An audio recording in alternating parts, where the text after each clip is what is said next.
अरे सुना जाଉଛି ठीक से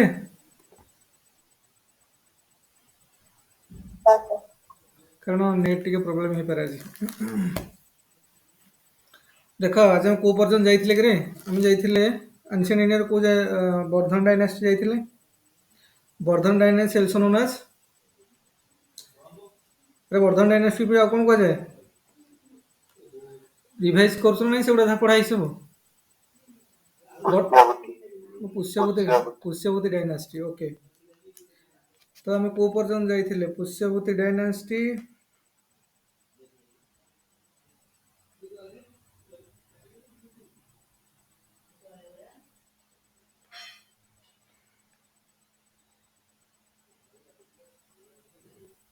ମୁଁ କଣ ଛାଡ଼ି ଦଉଥିବି ପୁଣି ମୋ ମନେ ପକେଇବ ହେଲା।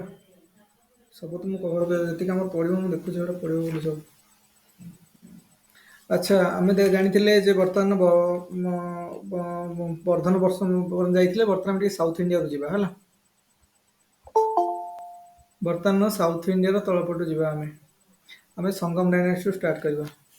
ସଙ୍ଗମ ଏଜ୍ ଡାଇନାଷ୍ଟି ତ ନୁହେଁ, ଏଜ୍ ସଙ୍ଗମ ଏଜ୍। ସଙ୍ଗମ ଏଜ୍ରୁ ଷ୍ଟାର୍ଟ କରିବା 100ରୁ 250 AD।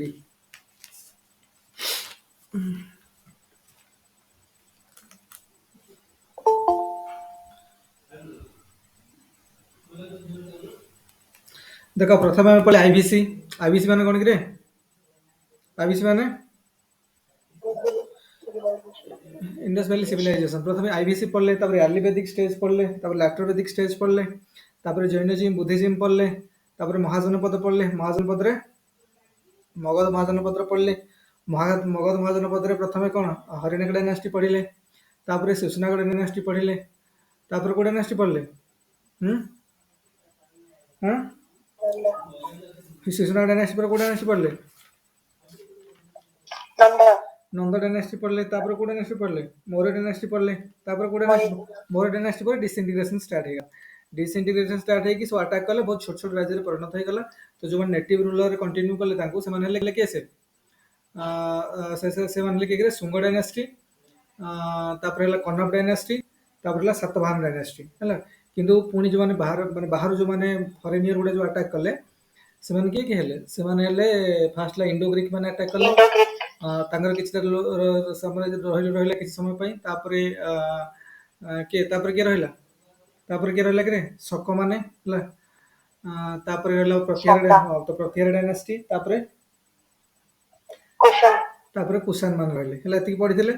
तो एई समय आमे सब पढ़ी सारला परे आमे पढ़ले तापर कोन, तापर पढ़ले तापर को पढ़ले गुप्त। गुप्त माने कहार संबंध थिले? अरे गुप्त माने कहार संबंध थिले? गुप्त माने कहार संबंध थिले? कुषाण मानकर संबंध थिले। भूली गलन केडा सब संबंध माने छोट छोट जो करज राजा। हां छोट थिले। तापर कुषाण मानकर संबंध थिले कोन जे गुप्त मान थिले। देखिले कुषाण माने टिके कोन टिके वीक हे आसलेनी, से तांको कोन सिमाने कोन तांको डिफीट करके से पुनी आसी गल गुप्त डायनास्टी स्थापन हला। तो गुप्त पर पुनी गुप्त मानकर संबंध के थिले? पुष्यभूति। तो गुप्त माने टिके वीक हे आसले तो पुष्यभूति डायनास्टी स्थापन हला, वर्धन डायनास्टी स्थापन हला। किंतु हर्षवर्धन तांकर मेन राजा थिले। हर्षवर्धन जतले साउथ इंडिया अटैक कले सेतबेले पुलकेशी दुंगे द्वारा कोन हेतिला चालुक्य डायनास्टी रो बादामी जार कैपिटल थिला। तो सेठी कोन से माने नॉर्मल नदी कूल रे तांको हरै देले, तो डिफीट हे गेला पर वर्धन डायनास्टी सेतिके सरला। तो एतिकी पढ़िया पूर्वरु हमको आगु जीवा पूर्वरु आमे कोन करबा ना टिके तळु बसिबा, साउथ इंडिया रो टिके हिस्ट्री पढ़िबा हैला। तेणु साउथ इंडिया में स्टार्ट करवा आज। साउथ इंडिया तुम जान साउथ इंडिया रे जो संगम डायनास्टी 100 ରୁ 250 AD। कारण साउथ इंडिया हिस्ट्री आ पूर्व कौन था कि जना पड़ुनी, से जहाँ आनिसेंट हिस्ट्री आम संगम लिटरेचर किसी जना पड़े से समय कथा। तापरे एमती भी आमर किए से मेगास्थनीज इंडिका है कि आमर जो पाणिनि अष्टाध्यायी है कि ब्राह्मण ग्रंथ जो अच्छी ऐत्रेय ब्राह्मणी ग्रंथ जो अच्छी ऐत्रेय से भी आमको जना पड़े जे कौन कौन माने से प्रथम चेर मान चेर चोल चेर पांड्य चोल एम सब थे। केमती किंगडम कौन है, ग्राजुअली कौन कौन सब है गुड़ाए जिन से तथ्य मिले है। तो आम स्टार्ट करवा बर्तमान पढ़ा संगम एज बा संगम पीरियड है। तो संगम पीरियड रे दुईटा जिन पढ़ा, संगम तीनटा संगम पीरियड 3 जन किंगडम मेन मेन थिला। चेर किंगडम जो केरल एरिया थिला, आ पांड्य किंगडम जो तमिलनाडु एरिया थिला, आ तापर को तमिलनाडु जस्ट तमिलनाडु से साइड रो टिके ମାନେ ତାମିଲନାଡୁ ଆନ୍ଧ୍ରର କିଛି ପର୍ସନ ହେଲା ଏଇ ଉପରକୁ ଥିଲା କଣ ତାଙ୍କର ଥିଲା ଚୋଳ ଡାଇନାଷ୍ଟି। ତାପରେ କେମିତି ତାଙ୍କ ଭିତରେ କଣ ସବୁ ହେଇଛି ତା ବିଷୟରେ ଷ୍ଟୋରି ଆଜି ଦେଖିବା ହେଲା। ତ ଷ୍ଟାର୍ଟ କରିବା ଆମେ ସାଉଥ ଇଣ୍ଡିଆର history, ancient south Indian history. ଆରମ୍ଭ ହବ ସଙ୍ଗମ ଡାଇନାଷ୍ଟି ବା ସଙ୍ଗମ ନ ସଙ୍ଗମ ଡାଇନାଷ୍ଟି, ସଙ୍ଗମ ଏଜ୍, ସଙ୍ଗମ ପିରିୟଡ ହେଲା, ଯୋଉଟା କି ହଉଛି 100 ରୁ 250 ଏଡି। ସେ ଭିତରେ କଣ କଣ ହେଇଥିଲା ଟିକେ ଆମେ ବ୍ରିଫଲି ଡିସ୍କସନ କରିଦବା। ଦେଖ ଏଥର ଯୋଉ କୋଶ୍ଚିନ୍ ଆସିବ ପ୍ରିଲିମିନାରୀର ଯୋଉ ସେପ୍ଟେମ୍ବର ମାସରେ ଯୋଉ ପରୀକ୍ଷା ହବ, ତ ଦେଖ ମତେ ଲାଗୁଛି ଟିକେ କୋଶ୍ଚିନ୍ କଷ୍ଟ ଆସିଲା ଭଳିଆ। କଷ୍ଟ ଇନ୍ ସେନ୍ସ ଟିକେ ଡେପ୍ଥର ଅଣ୍ଡରଷ୍ଟାଣ୍ଡିଂ ଯାହାର କ୍ଲାରିଟି ନାହିଁ ତାକୁ ପ୍ରୋବ୍ଲେମ ହବ। ଆଗରୁ କଣ ହଉଥିଲା ନା ପିଲାଙ୍କର ସୁପରଫିସିଆଲ ନଲେଜ ଥାଇକି ଇଭିନ୍ ବି ପିଲା ଖାଲି ଯୋଉ ଆମର କଣ କହିଲ ଯୋଉ ତରୁଣ ଗୋଏଲଟା ପଢିଦେଇକି ପଳେଇଲେ ତାଙ୍କ କ୍ଲିୟର ହେଇଯାଉଥିଲା। ଆଗରୁ ଦେଖିବ ପିଲା ଖାଲି ତରୁଣ ଗୋଏଲ ପଢିକି ପଳଉଥିଲେ। ଯେଠି ଆଗରୁ ପଢାପଢି କରିଛି ସେ ମାନେ ପ୍ରିପାରେସନ କରିଛି ଆଉ ଟିକେ ଟିକେ ଜିନିଷ ଅଛି, ତରୁଣ ଗୋଏଲ ଖାଲି 5-6 ଥର ଖଣ୍ଡେ ତରୁଣ ଗୋଏଲ ପଢିଦେଇ ପଳେଇ କ୍ଲିୟର ହେଇଯାଉଥିଲା। ବୁଝୁଛ ନା, କାରଣ ନା କରେଣ୍ଟ ଆଫେୟାର ପକଉଥିଲେ ନା କଣ କିଛି ନାହିଁ। ତ ଗ୍ରାଜୁଆଲି ଯେତେବେଳେ ପ୍ରତିବର୍ଷ ପରୀକ୍ଷା ହେଲା ତ ଜିନିଷ ଚେଞ୍ଜ ହେଲା, ପର୍ଟିକୁଲାରଲି ଏଇ ବର୍ଷ। କାରଣ ମହାନ୍ତି ସାରଙ୍କର ଆର୍ଥ ମହାନ୍ତି ସାର ହେଲା ବେଳକୁ ପ୍ରିଲିମ ପରୀକ୍ଷା ଜଷ୍ଟ ହଉ ହଉ ପ୍ରିଲିମ ପରୀକ୍ଷା ହେଇଥିଲା, କିନ୍ତୁ ଏଥର ଟିକେ ଟାଇମ ଦେଇଛି। ତ ମତେ ଲାଗୁଛି ଟିକେ କୋଶ୍ଚିନ୍କୁ ସେଇ ଅନୁସାରେ ଟିକେ ଫଣ୍ଡାମେଣ୍ଟାଲଟାକୁ ଦେଖ। ସବୁବେଳେ ମନେ ରଖ ଆଉ ଯୋଉ 100ଟା କୋଶ୍ଚିନ୍ ପଡିବ, ଦେଖ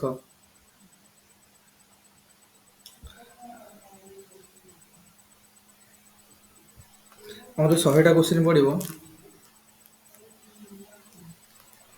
ଲେଟ୍ ଆଜି ଟିକେ ନେଟ୍ ସ୍ଲୋ ରହିବ। ଏବେ ସମସ୍ତେ ଠିକ ସେ ଶୁଣା ଯାଉଛି କି ନା କାହାକୁ ପ୍ରୋବ୍ଲେମ ହଉଛି? ହଁ ହଁ ଟିକେ ପ୍ରୋବ୍ଲେମ ହେଇପାରେ, ନେଟ୍ ସ୍ଲୋ ଅଛି ବହୁତ। ଆଚ୍ଛା 100ଟା ଯୋଉ କୋଶ୍ଚିନ୍ ପଡିବ ମନେ ରଖ। ଦେଖ ଏଇ 100ଟା କୋଶ୍ଚିନ୍ ରୁ ଆମର ଟାର୍ଗେଟ ହଉଛି 50 ପ୍ଲସ୍ 30 ପ୍ଲସ୍ 20 ହେଲା। ଦେଖ ଏଇ ଯୋଉ 50ଟା କୋଶ୍ଚିନ୍ ନା, ଏଇ 50ଟା କୋଶ୍ଚିନ୍ ପ୍ରାୟ ପିଲାଙ୍କୁ ଆସୁଥିବ ହେଲା। ଏଇ 50ଟା କୋଶ୍ଚିନ୍ ବହୁତ ପିଲାଙ୍କୁ ଆସୁଥିବ, ମନେ ରଖ। ଏଇ 50ଟା କୋଶ୍ଚିନ୍ ବହୁତ ପିଲାଙ୍କୁ ଆସୁଥିବ। ଆମର ଏତିକ ବି କେମିତି ଯେମିତି ଭୁଲ ନ ହୁଏ, ଏଇ 50ଟା କୋଶ୍ଚିନ୍ କାହାର ଯେମିତି ଭୁଲ ହବନି ହେଲା। ଆଉ ଏଇ 20ଟା କୋଶ୍ଚିନ୍ କାହାକୁ ଆସୁନଥିବ, ସବୁବେଳେ ମନେ ରଖ ହେଲା। ପରୀକ୍ଷା ଦେଲା ବେଳକୁ ମୂର୍ଖ ଭଳିଆ ଯାଇକି ଯାହା ସବୁ କରିବନି, ସବୁ ଦେଖ କୋଉ ଭଳିଆ ଷ୍ଟାଇଲରେ ଆସୁଛି। ଏଇ 20ଟା କୋଶ୍ଚିନ୍ କାହାକୁ ଆସିବନି। ଏଇ 20ଟା କୋଶ୍ଚିନ୍ ହାତ ମାରିଲା ତା ଭାଗ୍ୟ ଖରାପ ହେଲା, ତା ଭୁଲ ହବ ମାଇନସ ମାର୍କିଂ ଯିବ, ଉପରକୁ ଯିବ। ତେଣୁ ଇଏ ଗଲା। ଆଉ ଯଦି ବା ଇଏ ଗଲା, ଆଉ ମେନ୍ ଖେଳ ହଉଛି 30ଟା କୋଶ୍ଚିନ୍ରେ। ଖେଳ ହଉଛି ଏଇ 30ଟା କୋଶ୍ଚିନ୍, ସବୁବେଳେ ମନେ ରଖ। ଏଇ 30ଟା କୋଶ୍ଚିନ୍ ସବୁବେଳେ ଖେଳ। ଏଇଥିରେ ଯିଏ ଖେଳିଲା ତାର ସିଲେକ୍ସନ ହେଲା ବା ସେ ଭଲ କଲା। ବୁଝି ହଉଛି ଆରେ? ଏଇ 30ଟା କୋଶ୍ଚିନ୍ ହଉଛି ମେନ୍ ଖେଳ। ତେଣୁ 50ଟା ତ ସମସ୍ତଙ୍କୁ ଆସିବ। ବହୁତ ଇଜି କୋଶ୍ଚିନ୍ ବି ପକେଇବେ, କିଛି ପୁରା ବିକଳ୍ପ ସବୁ ପଡିବ। ଆଉ ବହୁତ ଡିଫିକଲ୍ଟ କିଛି ଜଣା ନଥିବ, କେବେ ଶୁଣି ନଥିବ, ମଝିରେ ମଝିରେ ଗୋଟେ ଗୋଟେ ପକେଇ ଦେଇଥିବେ, ତ ସେ 20 ଛାଡ। ଆମର ହେଲା 50, 30, 80। ଏଇ 30ଟା କୋଶ୍ଚିନ୍ ହଉଛି ଖେଳ। ଏଇ 30ରୁ ଆମେ କେତେ କରେକ୍ଟ କରୁଛନ୍ତି? ଏଇ 30ରୁ 20 କରେକ୍ଟ କରିଦେବା, 50, 60, 70 କରେକ୍ଟ ହେଇଯିବ। ଏଇ 30ରୁ ଆମେ 15 କରେକ୍ଟ କରିବା ତ 65 କରେକ୍ଟ ହବ। ବୁଝିହେଲା କି ନାଇଁ?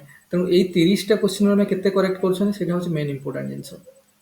ତେଣୁ ସବୁବେଳେ ମନେ ରଖ, ରିଭିଜନ ବାରମ୍ବାର ବାରମ୍ବାର କଲେ ଆମର ଆଉ ଏଇ ପିଲା ଅଛନ୍ତି 50ଟା କୋଶ୍ଚିନ୍ ଭୁଲ କରିଦେବେ।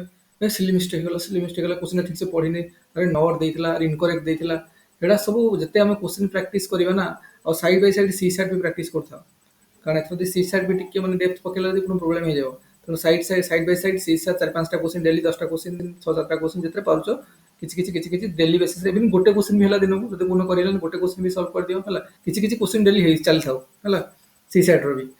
ତେଣୁ ଏଇ କୋଶ୍ଚିନ୍ ଏଇଟା କଣ ବାରମ୍ବାର ରିଭିଜନ କଲେ ଇଏ ତ ଭୁଲ ହବନି। ଏଇ 50ଟା କୋଶ୍ଚିନ୍ ତ ଭୁଲ ହବନି। ମେନ୍ ହେଲା 30ଟା କୋଶ୍ଚିନ୍। ଆଉ ଏଇ 30ଟା କୋଶ୍ଚିନ୍ କରେକ୍ଟ ହବ, ଯେତେ ରିଭିଜନ ଷ୍ଟ୍ରଙ୍ଗ ହବ, 30 କୋଶ୍ଚିନ୍ କାଫି କୋଶ୍ଚିନ୍ କରେକ୍ଟ ହବ। ଆଉ ଗଲା ଆମ ସିଲେକ୍ସନ ହବ। ଆଉ ଏଇ 20 କାହାକୁ ଆସିବନି। ଆଉ ଏଥିରେ ଯିଏ ହାତ ମାରିବ ସେ ଗଲା। ବୁଝୁଛ ନା ନାଇଁ? ତେଣୁ ଆମକୁ ଏଇଭଳିଆ କରିବାର ଅଛି। ତ ସେଥିପାଇଁ ଆମକୁ ଆଉ ମନେକର ତମେ କହିବ ନା ନା ମୁଁ ଏଇ 20ଟା କୋଶ୍ଚିନ୍ ବି କରେକ୍ଟ କରିବି, ଏଇ 20ଟା କୋଶ୍ଚିନ୍ ବି କରେକ୍ଟ କରିବି, ତ ପଢିବ। ଏମିତି ନୁହେଁ ଯେ କରେକ୍ଟ କରିହବନି, ପଢ, ବହୁତ ପଢ। ତ ଖାଲି ପିଟି। ଆଉ ପିଟିଟା କ୍ଲିୟର କଲା କଣଟା ହେଇଯିବ ତମର?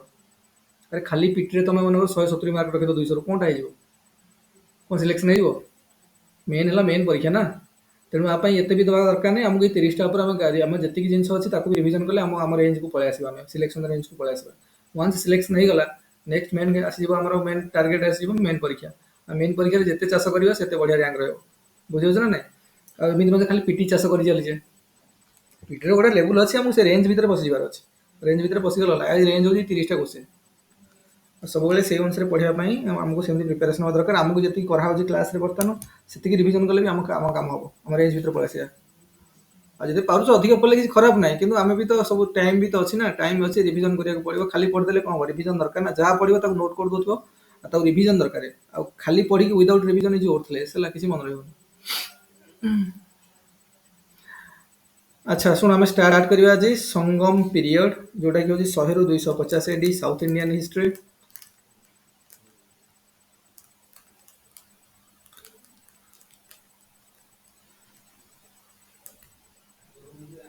ସଙ୍ଗମ ଏଜ୍ ବା ସଙ୍ଗମ ପିରିୟଡ଼, ଯିଏ ଯାହା କହୁଛ କୁହ। ସଙ୍ଗମ ଏଜ୍ ବା ସଙ୍ଗମ ପିରିୟଡ଼, ଏଇଟା ହେଉଛି କେତେରୁ? 100 AD ରୁ 250 AD।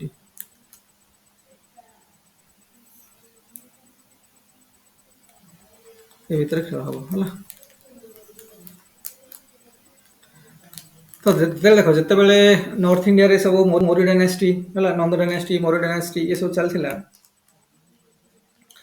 ତ ସେଇ ସମୟରେ ତାର ଗୁପ୍ତ ରାଷ୍ଟ୍ରକୂଟ ସେମାନେ ସବୁ ଚାଲିଥିଲେ। ତ ମୌର୍ଯ୍ୟ ସମୟ, ଯୋଉ ସମୟରେ ମୌର୍ଯ୍ୟ ଫୌର୍ଯ୍ୟ ସବୁ ଚାଲିଥିଲେ, ଏସବୁ ସେଇ ସମୟ ବେଳକୁ ସାଉଥ୍ ଇଣ୍ଡିଆରେ କ'ଣ ହେଲା, କିଛି କିଛି ଜିନିଷ ଷ୍ଟାର୍ଟ ହେଇଥିଲା। ଆଉ ଇଭିନ୍ ବି ଦେଖିବ ପୁରା ସାଉଥ୍ ଇଭିନ୍ ଯେତେବେଳେ ଆମର ଚନ୍ଦ୍ରଗୁପ୍ତ ମୌର୍ଯ୍ୟ ବି ଥିଲେ, ପୁରା ସାଉଥ୍ ଇଣ୍ଡିଆ ତାଙ୍କ ଅଣ୍ଡରକୁ ଯାଇନଥିଲା। କେରଳ ଫେରଳ ତାମିଲନାଡୁ ସାଇଡ୍ଟା ପୁଣି ବଞ୍ଚି ଯାଇଥିଲା, ହେଲା। ତେଣୁ ଏଇପଟେ ଏରିଆର ଗୋଟେ ସ୍ୱତନ୍ତ୍ର ଇତିହାସ ଅଛି ବା ସ୍ୱତନ୍ତ୍ର ମାନେ ଗୋଟେ ଇଏ ଅଛି। ଆଉ ସ୍ପେଶିଆଲି ଏଇ ସବୁ ସମୟର ଯାହା ବି ଜିନିଷ ଆମକୁ ଲିଟରେଚରରୁ ମିଳେ, ସବୁ ତାମିଲ ଲିଟରେଚରରୁ ମିଳେ। ତାମିଲ ଲିଟରେଚରରୁ ଆମକୁ ସବୁ ଇନଫର୍ମେସନ୍ ମିଳେ ଯେ କ'ଣ ଏଇ ଟାଇମ୍‌ରେ ହେଇଥିଲା, କେମିତି କ'ଣ ଥିଲା। ଆଉ ସେଇ ସମୟ ସଙ୍ଗମ ଏଜ୍‌ରେ ଆମକୁ ଏଟାକୁ ସଙ୍ଗମ ଏଜ୍ କାହିଁକି କହୁଛନ୍ତି ନା, କାରଣ ଦେଖ ବର୍ତ୍ତମାନ ସମୟରେ ଯେମିତି ବହୁ ଜିନିଷ ଡେଭଲପ୍ ହେଇଗଲାଣି, ଆମର ସାଇନ୍ସ ଆଣ୍ଡ ଟେକ୍ନୋଲୋଜି ହେଲା, ଇଏ ହେଲା, ତ କି ଗୁଡ଼ାଏ ଜିନିଷ ଡେଭଲପ୍ କଲେଣି ନା। ଆଉ ପୁରା ସେଇ ସମୟକୁ ତୁମେ ଚାଲିଯାଅ, 100 AD ସମୟ କଥା କହୁଛି ମୁଁ। ସେଇ ସମୟକୁ ପଳେଇଲା ବେଳକୁ ନା, ସେତେବେଳେ କିଛି ଲୋକଙ୍କର ଏତେ ପାଠ ପଢ଼ା ଥିଲା, ସବୁ ସିମ୍ପଲର ପାଠ ପଢ଼ା ଥିଲା। ଏତେ ଲିଟରେଚର ବି ଆଭେଲେବୁଲ୍ ନଥିଲା, ନୂଆ ନୂଆ ଲୋକମାନେ ଲେଖୁଥିଲେ, ତ ବହୁତ ସିମ୍ପଲର ଲାଇଫଷ୍ଟାଇଲ ଥିଲା ତା ମାନେ, ହେଲା। ତେଣୁ ସେଇ ସମୟରେ କ'ଣ ହଉଥିଲା ନା, ସବୁ ଯୋଉମାନେ ସବୁ କିଙ୍ଗ ଥିଲେ, ଯୋଉମାନେ ସବୁ ସେ ସବୁ ଯୋଉମାନେ ଏଇ ସମୟରେ ପୋଏଟ ମାନଙ୍କର କାଫି ଥିଲା। ପୋଏଟ ମାନେ, ସ୍କଲାର ମାନେ ଯୋଉମାନେ ଥିଲେ, ତାଙ୍କୁ ଡାକିକି ଗୋଟେ ମିଟିଂ ଟାଇପ୍‌ର କରୁଥିଲେ, ହେଲା। ଯେ ଆଲୋଚନା ହଉଥିଲା, ସବୁ ବେଦ ଗ୍ରନ୍ଥ ଭିତରେ ଆଲୋଚନା ହଉଥିଲା, ସବୁ ହଉଥିଲା। ତେଣୁ ସେମାନେ ଯେହେତୁ ଗୋଟେ ମିଟିଂ କରୁଥିଲା, ମିଟିଂଟାକୁ ଆମେ ସଂସ୍କୃତରେ ବା କହୁଛେ ସଙ୍ଗମ, ବୁଝୁଛ ନାଇଁ। ତେଣୁ ବା ତାମିଲରେ ସେଠି ତାମିଲ ବି ତ କୁହାଯାଏ ଯେ ତାମିଲ ବି ଗୋଟେ ସାଂସ୍କ୍ରିଟରୁ ପୁରୁଣା, ଏମିତି ବହୁତ ମାନେ ଇଏ ଆସୁଛି, କ'ଣ କଣ୍ଟ୍ରୋଭର୍ସି ଆସୁଛି, ସେଗୁଡ଼ା ଛାଡ଼। କିନ୍ତୁ କାଫି ଶବ୍ଦ ବି ସଂସ୍କୃତରୁ ଅଛି ଏବେ ବି। ତେଣୁ ସଂସ୍କୃତର ଶବ୍ଦ ସଙ୍ଗମ ମାନେ ତ ମିଟିଂ। ତେଣୁ ଯେହେତୁ ସେମାନେ ଗୋଟେ ସଭା ଟାଇପ୍‌ର କରୁଥିଲେ ବା ମିଟିଂ ଟାଇପ୍‌ର କରୁଥିଲେ, ତେଣୁ ସେଇ ସମୟଟାକୁ କୁହାଯାଉଛି ସଙ୍ଗମ ଏଜ୍। କାରଣ ସେଇ ସମୟରେ ଯୋଉ ଗ୍ରନ୍ଥ ସବୁ ଲେଖା ହେଇଛି, ଯୋଉ ଲିଟରେଚର ସବୁ ଲେଖା ହେଇଛି, ସେଥିରୁ ଆମକୁ କାଫି ଇନଫର୍ମେସନ୍ ମିଳୁଛି ଏଇ ସମୟରେ। ତା ସହିତ ବି ଆମର ମନେ ରଖ, 3ଟା ବହି ନାଁ ମନେ ରଖ। ଗୋଟେ ହେଉଛି ମେଘାସ୍ତିନୀଙ୍କର ଇଣ୍ଡିକା, ଗୋଟେ ହେଉଛି ମେଘାସ୍ତିନୀଙ୍କ ଦ୍ୱାରା ଇଣ୍ଡିକା,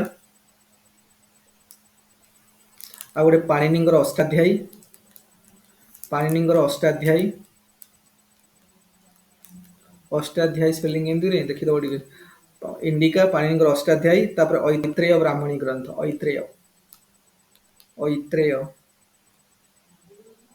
ଐତ୍ରେୟ ବ୍ରାହ୍ମଣିକ ଗ୍ରନ୍ଥ, ଏଇଟା ବ୍ରାହ୍ମଣ ମାନଙ୍କର ଯୋଉ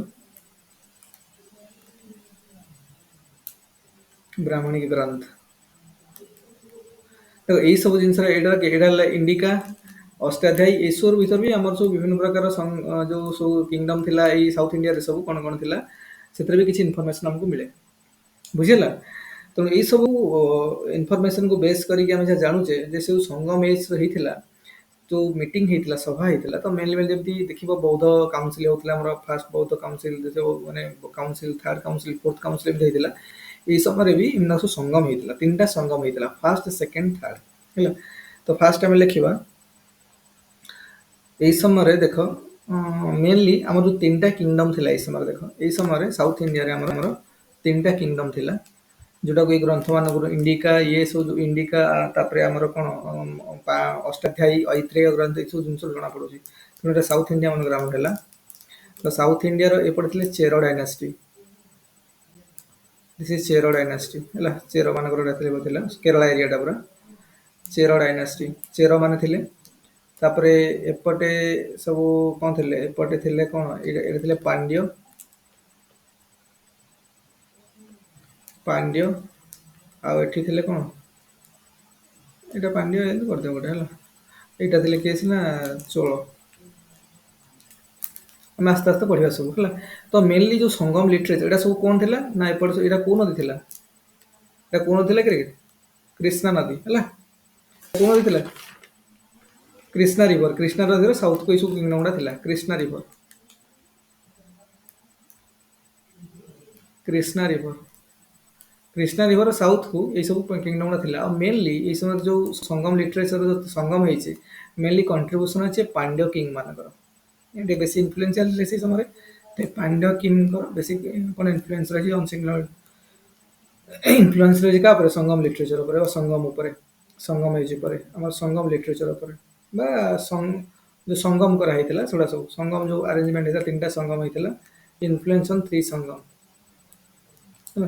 ତିନିଟା ସଙ୍ଗମ ହେଇଥିଲା ତାଙ୍କର ବେଶୀ ଇନଫ୍ଲୁଏନ୍ସ ଅଛି ହେଲା।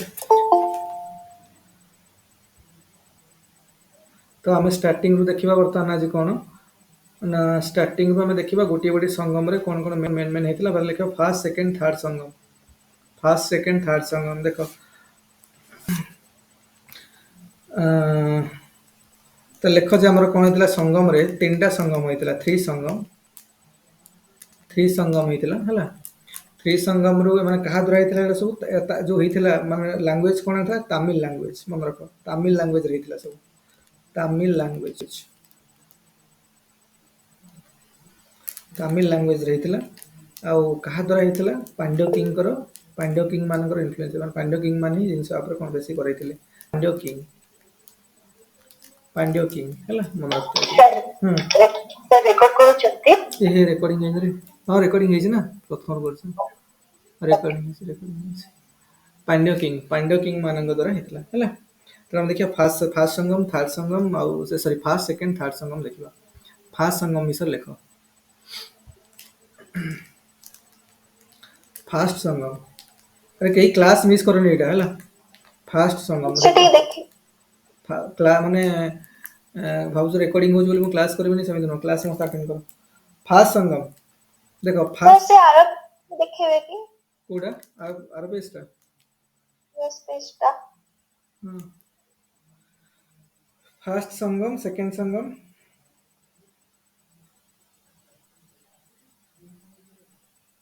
ଏଇଟା ଖାଲି କଣ ହେଇଥିଲା ଟିକେ ଟିକେ ମନେ ରଖିଦବା ଖାଲି ମେଳରେ ପଡିବ କାରଣ ଦେଖା ଏଥର ଲାଗୁଛି ଟିକେ ପଡିବ ଭିତରକୁ ପକେଇବେ ବୋଧେ ଏଥର ପ୍ରିଲିମରେ।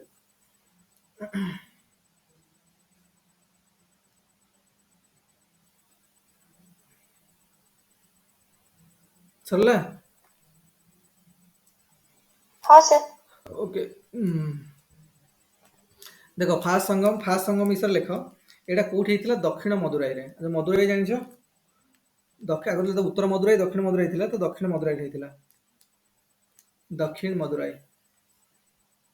ଭାଇ ଏସବୁ ତାକୁ ଦକ୍ଷିଣ ମଧୁରା କୁହାଉଥିଲା ଦକ୍ଷିଣ KSHI ବା ତମେ ସାଉଥ ମଦୁରାଇ ବି କହିପାରିବ ଦକ୍ଷିଣ ମଦୁରା କୁହାଉଥିଲେ ଏ ସମୟରେ ହେଲା ମଦୁରାଇ ବା ମଦୁରା ଦକ୍ଷିଣ ମଦୁରାରେ ହେଇଥିଲା ଆର ଚେୟାରମ୍ୟାନ୍ କିଏ ଥିଲେ ଏଇ ଯୋଉ ଫାର୍ଷ୍ଟ ସଙ୍ଗମ ହେଲା ତାର ଚେୟାରମ୍ୟାନ୍ କିଏ ଥିଲେ ଲେଖ। ତା ଚେୟାରମ୍ୟାନ୍ ଥିଲେ ଅଗଷ୍ଟ ରିଷି ଅଗଷ୍ଟ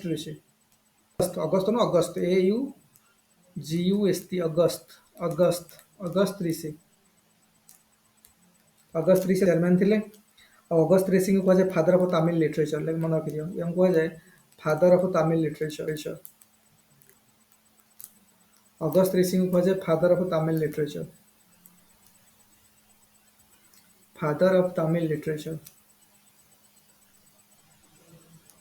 ଲିଟରେଚର ହେଲା। ଫାଦର ଅଫ୍ ତାମିଲ ଲିଟରେଚର କାହାକୁ କୁହାଯାଏ ଅଗଷ୍ଟ ରିଷିଙ୍କୁ ଫାଦର ଅଫ୍ ତାମିଲ ଲିଟରେଚର କୁହାଯାଏ। ଆଉ ଏଥିରେ କେତେ ଜଣ ଏଇ ଫାର୍ଷ୍ଟ ସଙ୍ଗମରେ କେତେ ଜଣ କିଙ୍ଗ ପାର୍ଟିସିପେଟ କରିଥିଲେ 89 କିଙ୍ଗସ୍ 89 ଆରେ ତିନିଟା ନା ମେନ୍ ରାଜବଂଶ ଥିଲା ଚେର ଚୋଳ ପାଣ୍ଡ୍ୟ ଛୋଟ ଛୋଟ ବହୁତ ରାଜ୍ୟ ଥିଲା ନା ତ 89 ଯୋଉମାନଙ୍କର କି ଏତେ ସିଗ୍ନିଫିକାନ୍ସ ନାହିଁ ଯେ ହିଷ୍ଟ୍ରିରେ ତାଙ୍କୁ ସ୍ଥାନ ମିଳିଛି ହେଲା।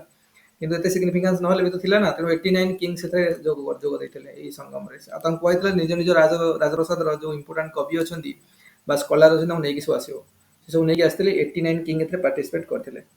କିନ୍ତୁ ଦୁଃଖର କଥା ହଉଛି କଣ ନା ଏଇ ମିଟିଂରେ ବା ଫାର୍ଷ୍ଟ ସଙ୍ଗମରେ ଯୋଉ ଡିସ୍କସନ ହେଇଥିଲା ତାର କିଛି ଡକୁମେଣ୍ଟେସନ ଆମକୁ ମିଳୁନି ସବୁ ନଷ୍ଟ ହେଇଯାଇଛି କାରଣ ଦକ୍ଷିଣ ମଦୁରାଇ ଯେତେବେଳେ ପାଣିରେ ବୁଡିଗଲା ଯେତେବେଳେ ଇଏ ପରେ କଣ ଡ୍ରାଉଣ୍ଡ ହେଇଗଲା ତ ସେତେବେଳେ ତାର କୌଣସି ଜିନିଷ ଆଉ ନାହିଁ ଅଲ୍ ଡକୁମେଣ୍ଟ ରୁଇନ୍ଡ ଇନ୍ ୱାଟର दक्षिण एई फास्ट संगमर कौन लिटरेचर वर्तमान को मिलूनी ऑल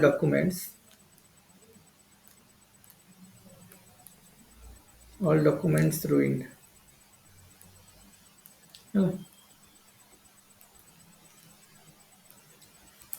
ଯେତେବେଳେ ଦକ୍ଷିଣ ମଦୁରାଇ କ'ଣ ହେଲା ଜଳମଗ୍ନ ହେଇଗଲା ସେତେବେଳେ କ'ଣ ହେଲା ନା ଏଗୁଡ଼ାକ ସବୁ ନଷ୍ଟ ହେଇଗଲା ଯାହା ଡକୁମେଣ୍ଟ ଅଛି ବର୍ତ୍ତମାନ ଆମର କିଛି ଡକୁମେଣ୍ଟ ନାହିଁ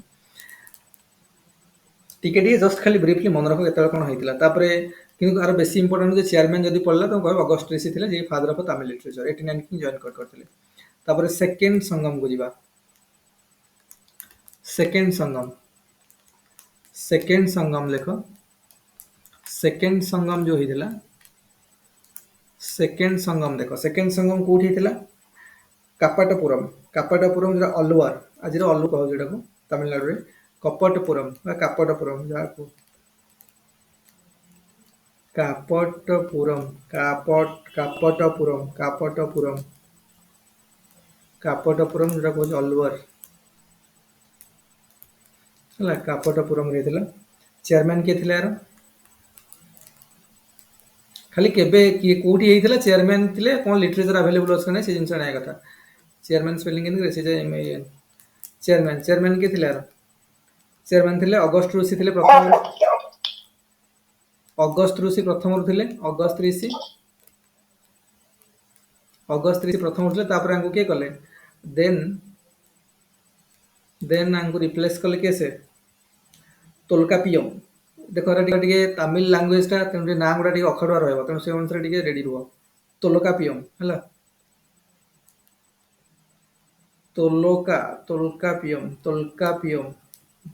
तोलकापियम बोधे डबल पी ना सिंगल पी के तोलकापियम लिखी दिया तोलकापियम स्पेलिंग देखियो भूल हो पारे तोलकापियम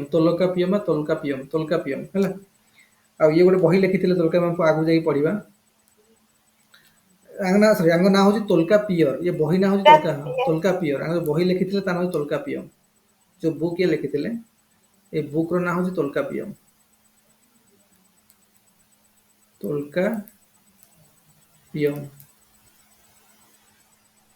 है तोलका पियम में बही लिखी है एथे केते जन राजा जॉइन करथिले 59 किंग्स जॉइन करथिले 59 किंग्स जॉइन करथिले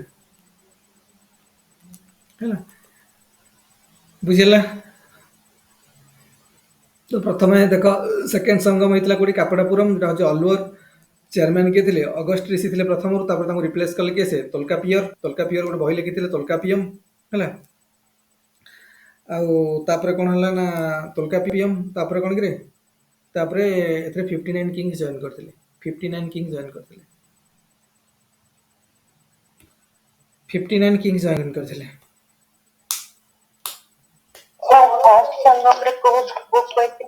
फास्ट संगम रे किसी बही नहीं किसी डॉक्यूमेंट नहीं है फास्ट संगम रो किसी बही नहीं सेकंड संगम रे केवल एटा ताम मिलु तोलकापियम मिलु हमको तांगर जो डॉक्यूमेंट्स अछि तोलकापियम रो हमको इंफॉर्मेशन जा मिलु तापरे थर्ड संगम ले जण जॉइन करथले ओले को कहले 89 59 लिखि छी ना देखा जाउनी रे 59 किंग्स रे sir 59 first ray sir first 89 Kings first 89 Kings एटा सरला के सब सरला के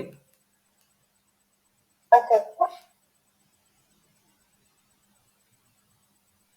देखो आमर साउथ इंडिया आम संगम रु स्टार्ट कले 180 रु स्टार्ट होची वर्तमान तो सही समय अनुमान माने जहाँ जहाँ होता जेहेतु गोटे समस्ते कौन गोटे मीटिंग करके सभा करुले बसिकी तो डिस्कसन करुले सब लिटरेचर उपर ये स्कॉलरली डिस्कसन होता से संगम कहला आ संगम को 3टा संगम होता फास्ट संगम सेकेंड संगम थर्ड संगम फास्ट संगम कौटी मुझे कहली सेकेंड फास्ट संगम होता कौटी मैंने दक्षिण मदुराई होता चेयरमैन थे अगस्त ऋषि 89 किंग्स जॉइन करते अगस्त ऋषि को फादर ऑफ तामिल लिटरेचर कहुए कि तार कौन डॉक्यूमेंट आम पाखे ना बर्तमान जेहेतु जलमग्न हो जाता दक्षिण मदुराई तो सब डॉक्यूमेंट सब नष्ट हो जाए तेणु सेकेंड संगम जो है कापाटापुरम रहा जोटा कि हूँ अलुअर आउ तार चेयरमैन थे अगस्त ऋषि आउ देन प्रथम अगस्त ऋषि थे रिप्लेस कले कि तोलकापियर आ तोलकापियर जो बही लिखी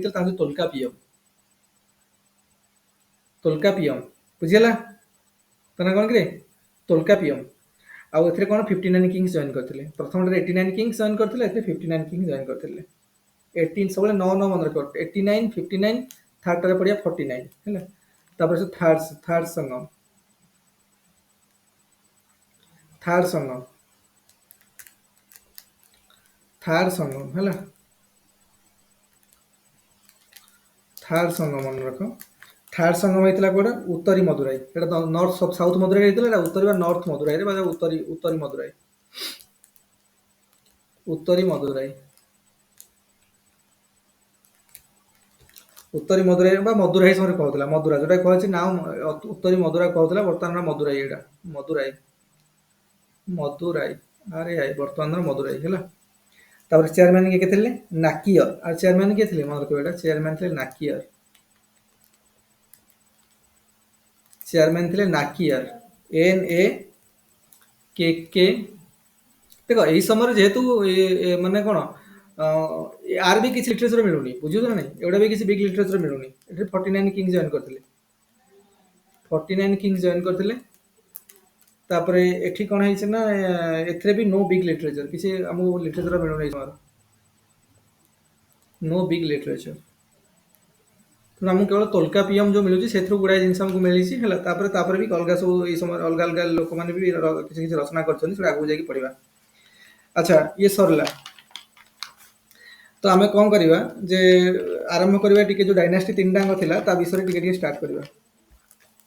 देख मुझे कहली जे यही समय तीन टा मेन बहुत किंगडम थिला, किंतु जो मेन जहाँ इतिहास जो मान किसी किसी माने इंपोर्टेंस रही से भाया तीन टा किंगडम थिला। गोटे है चेर, पांड्य आउ चोल है।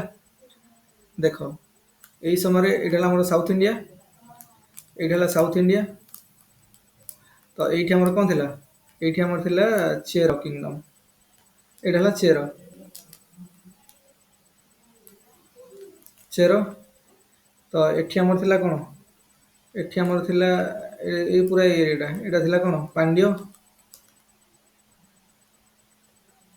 आ ऊपर थिला कौन चोल। एटा सब कौ नदी थे, कृष्णा नदी है, कृष्णा नदी तले सब थे, कृष्णा रिवर। तो गोटे गोटे कर देखिए, प्रथम देखिए चेर है, प्रथम देखिए चेर, चेर डायनास्टी, चेर चेर किंगडम जहाँ तुम कह चेर किंगडम। देख चेर है ये आम सब मन चेर मान सिंबल थिला बो एंड आरो बा धनु, धनु चिन्ह बा जो कहते कौन सिंबल, देख सिंबल थिला कौन, सिंबल थिला मान धनु, धनु स्पेलिंग के धनु हो बोधे बा बो एंड आरो जोटा बो BOW बोधे ना केमती BOW बो एंड आरो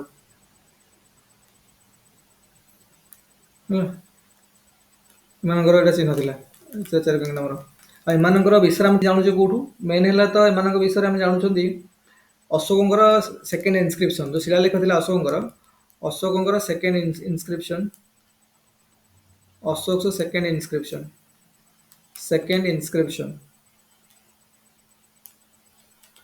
एथुर किसी जिन जना पड़े। देख ये जिन बहुत अच्छी मुझे कटछाट कर दरकार परीक्षा आम से रिवाइज करवा सब गुड़ा पढ़ी दरकार नहीं है।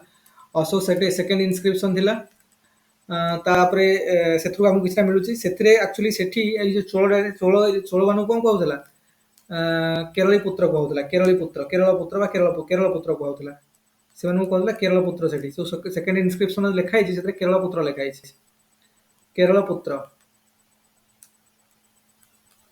केरल पुत्र बुझिल, केरल पुत्र मान कौन कि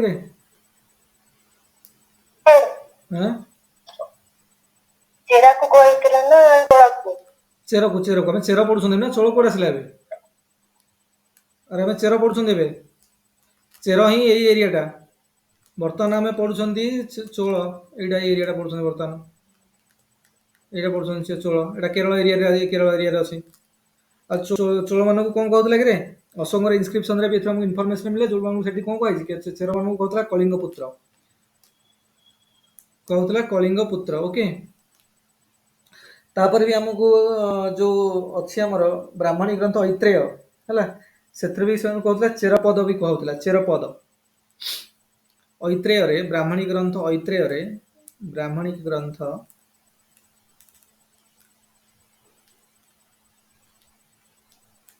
ऐत्रेय ଦେଖେ ସ୍ପେଲିଂ ବୋଧେ A double A Aitareya Aitareya A double A बोधे ऐत्रेय एथिरे भी चेर को चेरपद कुहाइଥିଲା चेरपद आर माने कोन पर्वतीय देश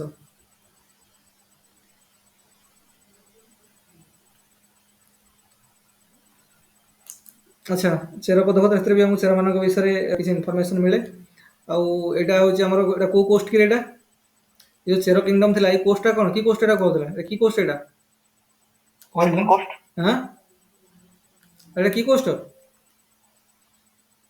अरे कोन मो एटा की कोस्ट एटा western coast western coast Malabar coast और मालाबार सर मालाबार एक्सरसाइज का भीतर रे अरे मालाबार क्वाड एक्सरसाइज कंट्री या पार्ट क्वाड कंट्रीज अच्छा देखो कौन कहलो एटा ए जो कोस्टटा हमर को ए कोस्टा को जो चेरो डायनेस्टी थिला ए कोस्टटा हमर होची मालाबार कोस्ट आ मालाबार एक्सरसाइज हम कोइ पसे और गोटे एक्सरसाइज भी मालाबार एक्सरसाइज क्वाड कंट्री मानकर हुएनी काली क्वेश्चन पकेइथिली यस मालाबार मिलिटरी एक्सरसाइज अच्छा तेणु एटा मालाबार कोस्ट रे हुए सॉरी मालाबार कोस्ट रा किंगडम थिला चेरो किंगडम हला ए कोस्ट की कोस्ट को जाय मालाबार कोस्ट तापर हम जदि आउ देखिबा से समय आउ कोन कोन हेतिला देखो तांकर जो मेन राजा थिले स्टार्टिंग रो तांकर थिले के से समस्त पढ़िया दरकार नै मेन मेन केतन नाम पढ़ि दबा उथयन चेरल ता मेन राजा जी थिले देखो एटा सब सरला पेज सरला की अरे पेज सरला आंसर देखो एटा टिके लिखि देथाओ ब्रीफली एमती लिखि दियो एटा सब एमसीक्यू सॉल्व पे हम पढुसुनी ओनली हला खाली एमसीक्यू जदि असला हम करबा एइथु गोटे क्वेश्चन पड़े एटा हम कहि दिबा उडी पर ए क्वेश्चन पर एगुडा को लाल कलर के आईएमपी करके लिखि देथो से एगुडा को एगुडा पड़िबो परीक्षा रे मालाबार कोस्ट हला एटा सरला तापर देखो तो तांका जो राजा थिले ता प्रथम राजा के था उथयन चेरल उथयन चेरल उथयन चेरल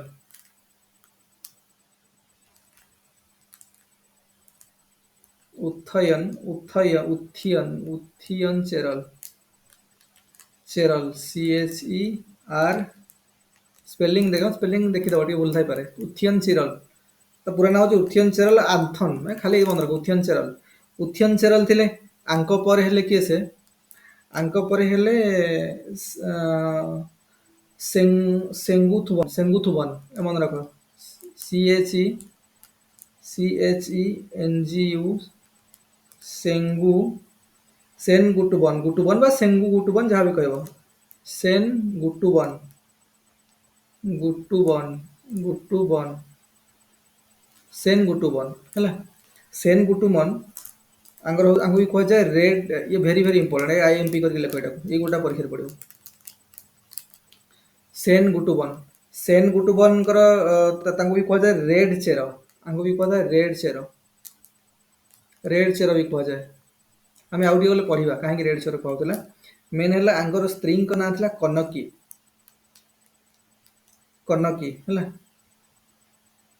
बा जो कन्नकी पूजा करथिले बा कन्नकी पूजा गोटे स्टार्ट करले ये कन्नकी पूजा गोटे स्टार्ट करथिले फेमस फॉर कन्नकी पूजा कोन पाई ना इथरे स्त्री मान को पूजा निज जो स्त्री मान को पूजा करा जाए हैला वाइफ वर्शिप लिखि दियो कन्नकी पूजा माने वाइफ वर्शिप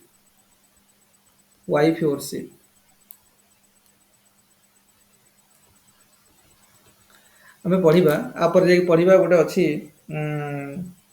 आम पढ़िया गोटे तमिल लिटरेचर पढ़िया संगम लिटरेचर पढ़ा गले कहबी आम लिटरेचर सेक्शन डिस्कसन कला कहबी तो से देखिए जड़े गोटे लिटरेचर थिला गोटे माने बुक माने कौन जो एपिक आम महाभारत सब जिन से गोटे शिलापतिकरम रे जे नायिका जी ना हूँ कनकी वेरी माने माने ग्रेसफुल लेडी ते कनकी है तेणु से ये जेहेतु काफी ट्रेडिशन से जिन को काफी वैल्यू करुले तेणु ना अनुसार नारी मान इंपोर्टान्स को बढ़ाया ये कौन कहते निज स्त्री मान को पूजा कर तेणु ना अनुसार कनकी पूजा कराला वाइफ वर्शिप जोटा ये स्टार्ट करते किए से ये सेन गुटुबन है सेन गुटुबन तो यहाँ रेड चेर भी कह जाए यहाँ के भूलबन ये क्वेश्चन ही पड़ो सेन जब पढ़ला ये पड़ो सेन गुटुबन मन रखिद पूरा है कनकी पूजा पत्नी मान पूजा करते ଆଉ ଆଙ୍କର ଲାଷ୍ଟ ଚେରା ମାନଙ୍କର ମାନେ ଚେରା ମାନଙ୍କର ଲାଷ୍ଟ ରାଜା ଯିଏ ଥିଲେ ବା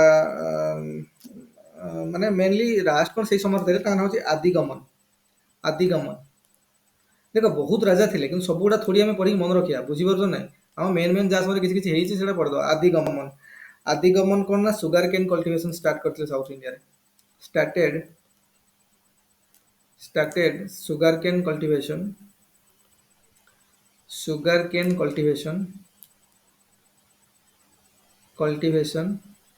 କଣ in ସାଉଥ ଇଣ୍ଡିଆ ହେଲା। ତ ଆଦିଗମନ ବେଳେ ତାଙ୍କ ପରେ ପ୍ରାୟ 90 ଏଡି କୁ 100 ରୁ ଷ୍ଟାର୍ଟ ହେଲା ନା 190 ଏଡି କୁ ପୁରା ଡିସଇଣ୍ଟିଗ୍ରେଟ କରି ଯାଇଥିଲା। ଏମାନଙ୍କର ସତ୍ତା ରହିଲାନି 190 ଏଡି ବେଳକୁ। 190 ଏଡି ବେଳକୁ ପ୍ରାୟ ପାଖାପାଖି 190 ଏଡି ବେଳକୁ କଣ ଡିସଇଣ୍ଟିଗ୍ରେଟେଡ ପୁରା।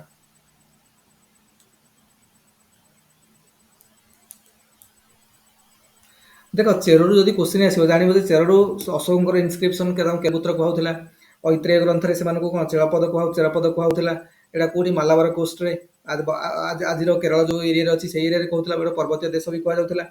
ତ ଆଙ୍କର ମେନ୍ ମେନ୍ ଯୋଉ କ୍ୟାପିଟାଲ ଏମାନେ କଣ ଥିଲା କରୁର ଲେଖିଦିଅ। କ୍ୟାପିଟାଲ ଥିଲା ଚୋଳ ଡାଇନାଷ୍ଟିର କ୍ୟାପିଟାଲ ଥିଲା କରୁର। କ୍ୟାପିଟାଲ ଏମାନଙ୍କର କଣ ଥିଲା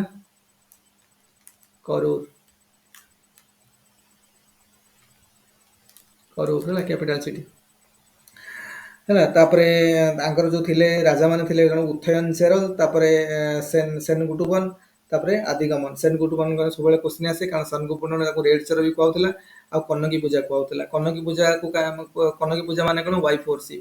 ଆଉ ଯୋଉଟା ସେ କୋଉଥିରୁ ଅନୁପ୍ରାଣିତ ହେଇକି କରୁଥିଲେ କାରଣ ଆମର ଯୋଉ ତାମିଲ ଲିଟରେଚର ଅଛି ଗୋଟେ ପଢିବା ସଙ୍ଗମ ଲିଟରେଚର ସମୟରେ ଗୋଟେ ବହି ଗୋଟେ ଏପିକ ତାଙ୍କର ଥିଲା ଗୋଟେ ଯୋଉଟା କି ନାଁ ଥିଲା ତାଙ୍କର କଣ ଶିଳାପତିକରମ।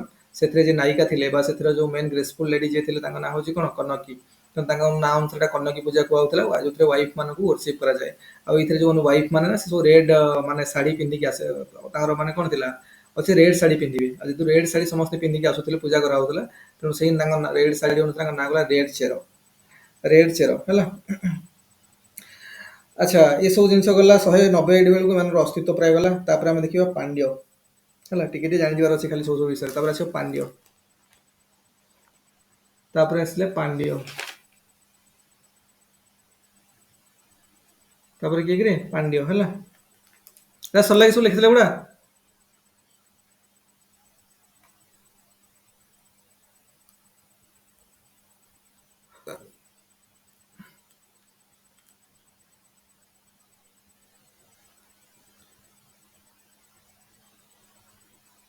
ଆରେ ଶୁଣ ଠିକ ସେ ଶୁଣା ଯାଉଛି ନା ଶୁଣା ଯାଉନି ସମସ୍ତଙ୍କୁ? ଶୁଭୁଛି ସାର୍। ଶୁଭୁଛି ବେଳେ ବେଳେ ବ୍ରେକ୍ ହଉଛି। ଆଜି ନେଟ୍ ଟିକେ ଷ୍ଟେବୁଲ ନାହିଁ ସେଇଥିପାଇଁ। ଏବେ କୋଉଟା ଚାଲିଛି ନେଟ୍ ଦେଖିବା। ନା ବା ନେଟ୍ ନାହିଁ ବର୍ତ୍ତମାନ ଆଜି କଟି ଯାଇଛି ଏଇଟା ତ।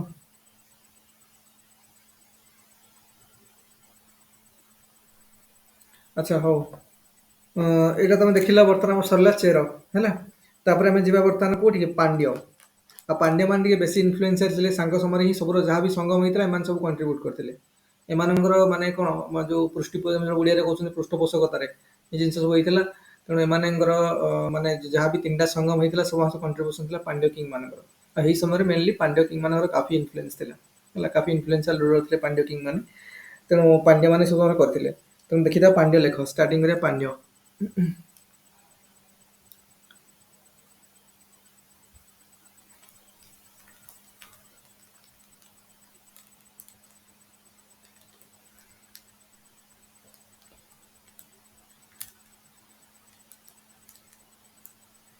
ପାଣ୍ଡ୍ୟ କିଙ୍ଗଡମ ଦେଖ ବହୁତ କିଙ୍ଗଡମ ଥିଲା କିନ୍ତୁ ମେନ୍ ମେନ୍ ଗୁଡାକ ସେଗୁଡା ଆମେ ପଢୁଛେ ହେଲା। ଗୋଟେ ଚେର ଗଲା ଏପଟେ ଦେଖିଲେ ପାଣ୍ଡ୍ୟ ଦେଖିଲେ। ତ ପାଣ୍ଡ୍ୟ କୋଉଠି ଥିଲା ସାଉଥ ଇଣ୍ଡିଆ ସାଉଥ ଇଣ୍ଡିଆ ହେଲା ଏଇ ଏରିଆଟା ପାଣ୍ଡ୍ୟ ଥିଲା ହେଲା। ଏଇଟା ପାଣ୍ଡ୍ୟ। ଆଚ୍ଛା ଏ ଯୋଉ ପାଣ୍ଡ୍ୟ ମାନେ ଥିଲେ ମେନଲି କଣ ଦେଖ ପାଣ୍ଡ୍ୟ ମାନେ କଣ ପାଣ୍ଡ୍ୟ ମାନେ ହଉଛି ମୋଷ୍ଟ ଆନିସିଏଣ୍ଟ କିନ୍ତୁ ମାନେ ମୋଷ୍ଟ ଆନିସିଏଣ୍ଟ ତାଙ୍କ ପୂର୍ବରୁ ଚେର ମାନେ ବି ଥିଲେ। ପାଣ୍ଡ୍ୟ ମାନେ ହଉଛି ମିନ୍ସ ମୋଷ୍ଟ ଆନିସିଏଣ୍ଟ। ବହୁତ ପୁରାତନ ଯୋଉଟା ପ୍ରାଚୀନ ବୋଲି କୁହାଯାଏ ମୋଷ୍ଟ ଆନିସିଏଣ୍ଟ ହେଲା। ସେମାନଙ୍କର ଯେମିତି ଥିଲା ବୋ ଆଣ୍ଡ ଆରୋ ଏମାନଙ୍କର କଣ ଥିଲା କେତେ ଚିହ୍ନ ଫିସ୍ ହେଲା। ଏମାନଙ୍କର ସିମ୍ବଲ ଥିଲା ଫିସ୍। ବେଳେବେଳେ ସିମ୍ବଲ ବି ପକେଇ ଦଉଛି। ଏମାନଙ୍କର ସିମ୍ବଲ ଥିଲା କ'ଣ ନା ଫିସ୍। ଫିସ୍ ଥିଲା ଏମାନଙ୍କର ସିମ୍ବଲ, କାହାର? ପାଣ୍ଡ୍ୟ ମାନଙ୍କର। ତାପରେ ଏମାନଙ୍କର ଟିକେ ଥିଲା କ'ଣ, ଏମାନେ ମାଟ୍ରିଆର୍କିଆଲ ସୋସାଇଟି ଏମାନଙ୍କର ଥିଲା। ଯୋଉ ସୋସାଇଟିଟା ମାଟ୍ରିଆର୍କିଆଲ ଥିଲା। ନାରୀ ମାନଙ୍କର କାଫି ଇନଫ୍ଲୁଏନ୍ସ ଥିଲା ଏଠି। ତାପରେ ଆଉ କ'ଣ ଥିଲା ଏଇ ସମୟରେ? ଏମାନେ ସବୁ ରୋମାନ ମାନଙ୍କ ସହିତ, ରୋମାନ ଅମ୍ପାୟାର ଅଗଷ୍ଟଙ୍କ ସହିତ ବି ଏମାନେ କ'ଣ ବିଜନେସ୍ କରିଥିଲେ, ତାର ପ୍ରମାଣ ମିଳୁଛି। ରୋମାନ ଏମ୍ପାୟାର ଏସବୁ, ଏଇ ଜିନିଷର କୋଉଠି ଏଭିଡେନ୍ସ ମିଳୁଛି କିରେ? ଆରେ ଏମାନଙ୍କ ବିଷୟରେ କୋଉଠି ଏଭିଡେନ୍ସ ମିଳିଛି? ରୋମାନ ଏମ୍ପାୟାର ଅଗଷ୍ଟଙ୍କ ସହିତ ବି କ'ଣ AUGUST, ଆଙ୍କ ନାଁ ଅନୁସାରେ ଅଗଷ୍ଟ ମାସ ହେଇଛି ବୋଲି ଲୋକ କୁହନ୍ତି ହେଲା। ରୋମାନ ଏମ୍ପାୟାର ଅଗଷ୍ଟଙ୍କ ସହିତ କ'ଣ ଡୁ ବିଜନେସ୍ ୱିଥ୍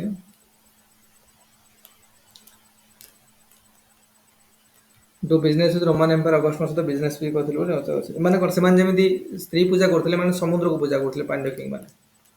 ଓରସିପ୍ ସମୁଦ୍ର ବା ଓରସିପ୍ ସି ଓରସିପର ବା ସମୁଦ୍ର ଓରସିପର ଥିଲେ। ଓରସିପ୍ ସମୁଦ୍ର, ଓରସିପ୍ କ'ଣ ସମୁଦ୍ର।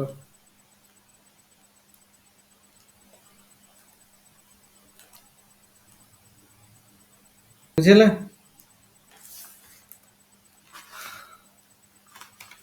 ଏମାନେ କ'ଣ କରୁଥିଲେ କିରେ? ଏମାନଙ୍କର କ୍ୟାପିଟାଲ ଥିଲା କୋଉଠି? ଏମାନଙ୍କର କ୍ୟାପିଟାଲ କୋଉଠି ଥିଲା କିରେ? ମଦୁରାଇରେ ଥିଲା ହେଲା। ଏମାନଙ୍କର କ୍ୟାପିଟାଲ ଥିଲା ମଦୁରାଇରେ। କ୍ୟାପିଟାଲ ଥିଲା ଏମାନଙ୍କର ମଦୁରାଇରେ। କ୍ୟାପିଟାଲ କୋଉଠି? ମଦୁରାଇ। ମଦୁରାଇ କ୍ୟାପିଟାଲ ଥିଲା ମଦୁରାଇରେ। ଏବଂ ମଦୁରାଇରେ କୋଉ ଟେମ୍ପଲ ଅଛି କିରେ ଜାଣିଛ କ'ଣ? ଆରେ କୋଉ ମନ୍ଦିର ଅଛି? ଫେମସ୍ ମନ୍ଦିର କ'ଣ? Meenakshi temple sir. Yes, Meenakshi temple. Meenakshi temple. Meenakshi temple, MEEE ବୋଧେ, Meenakshi KSHI, Meenakshi temple. Meenakshi temple, ମଦୁରାଇରେ ମୀନାକ୍ଷୀ ଟେମ୍ପଲ ବି ଅଛି।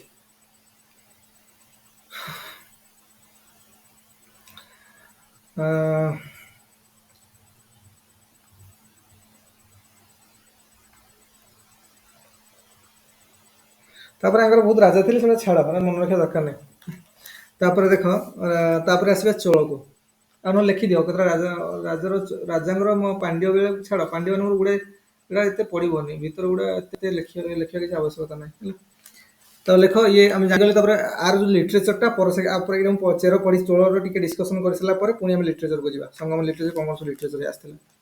ଆଚ୍ଛା, ପାଣ୍ଡ୍ୟ ଗଲା, ତାପରେ ଆସିବା ଆମେ ଚୋଳକୁ। Chola kingdom, Chola CHOLE। Capital Madurai ଥିଲା ସେମାନଙ୍କର ବା। ଚେରମାନଙ୍କର କ୍ୟାପିଟାଲ କ'ଣ ଥିଲା? ଚେରମାନଙ୍କର କରୁର। ହଁ, ସେମାନଙ୍କର କରୁର ଥିଲା, ଏମାନଙ୍କର ମଦୁରାଇ ଥିଲା। ତ ଚୋଳ ମାନଙ୍କ ଆସ ଦେଖ। ଚୋଳ ମାନେ ହଉଥିଲେ ଏଇ ଏରିଆରେ ଥିଲେ ଚୋଳ ହେଲା। ଏଇଟା ଚୋଳ। ଦେଖ କଥା ହେଲା କ'ଣ, ଏଇ ଯୋଉ ଚୋଳ ନା, ଏଇଟା ଦିଟା ଫେଜରେ ହେଇଛି। ବୁଝିପାରୁଛ ନାହିଁ? ସବୁବେଳେ ମନେ ରଖ, ଯୋଉ ଚୋଳ ମାନଙ୍କର ଆମେ ପଢିବା, ଏମାନଙ୍କର କିଙ୍ଗଡମ ପଢିବା, ଆଙ୍କର ଦିଟା ଫେଜରେ ହେଇଛି। ତ ଆର ଦିଟା ଫେଜରେ ଆମେ ପଢିବା। ବର୍ତ୍ତମାନ ଯୋଉ ଚୋଳଟା ପଢିବା, ଫାଷ୍ଟ ଫେଜ ପଢିବା। ଫାଷ୍ଟ ଫେଜ ଚୋଳ ପଢିବା ବର୍ତ୍ତମାନ ହେଲା। ବା ଆର୍ଲିଏଷ୍ଟ ଚୋଳ। ଏମାନଙ୍କର ଦେଖ, ଏମାନଙ୍କର ଯୋଉ କ୍ୟାପିଟାଲ ଥିଲା ନା, ସେଟା ଥିଲା ଉରେଇଉର। ଫାଷ୍ଟ ଚୋଳ କଥା କହୁଛି, ସେକେଣ୍ଡ ଚୋଳ ପରେ ପଢିବା। ଇଏ ହେଲା ଫାଷ୍ଟ ଚୋଳ ମାନଙ୍କର, ଫାଷ୍ଟ ଫେଜ କଥା କହୁଛି। ଏଇ ସମୟରେ ଆମର କ୍ୟାପିଟାଲ ଥିଲା ଏମାନଙ୍କର, କ୍ୟାପିଟାଲ ଥିଲା ଉରେଇଉର।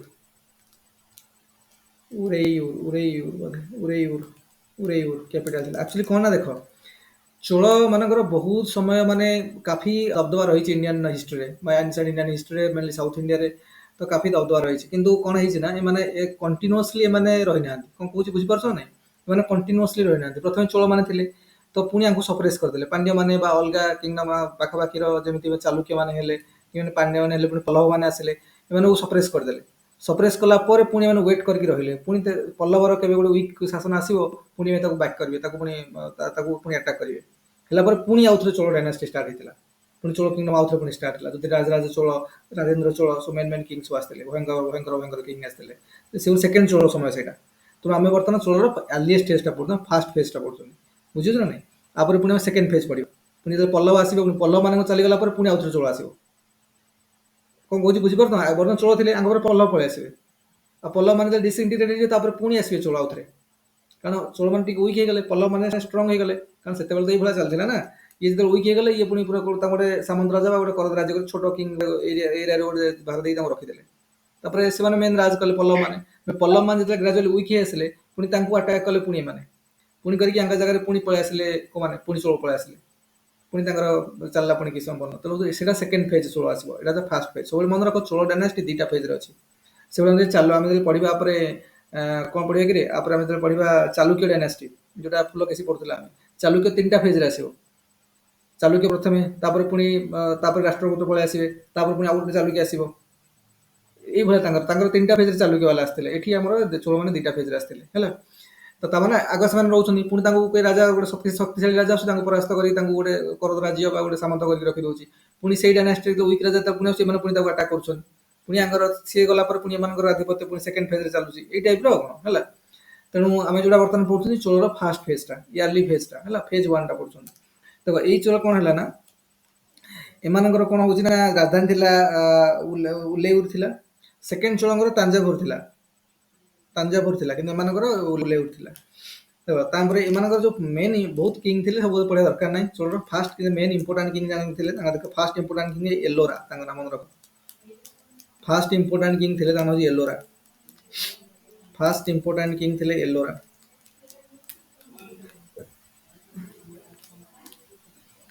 जो फास्ट इंपोर्टेंट किंग तांको ना होची Elara E L O R A Elara हैला ये कह जाए जे ये श्रीलंका को कनक्योर करके ताको 50 वर्ष बंद निजे रखिथिले निजे पाखरे कह जाए हैला कनक्योर्ड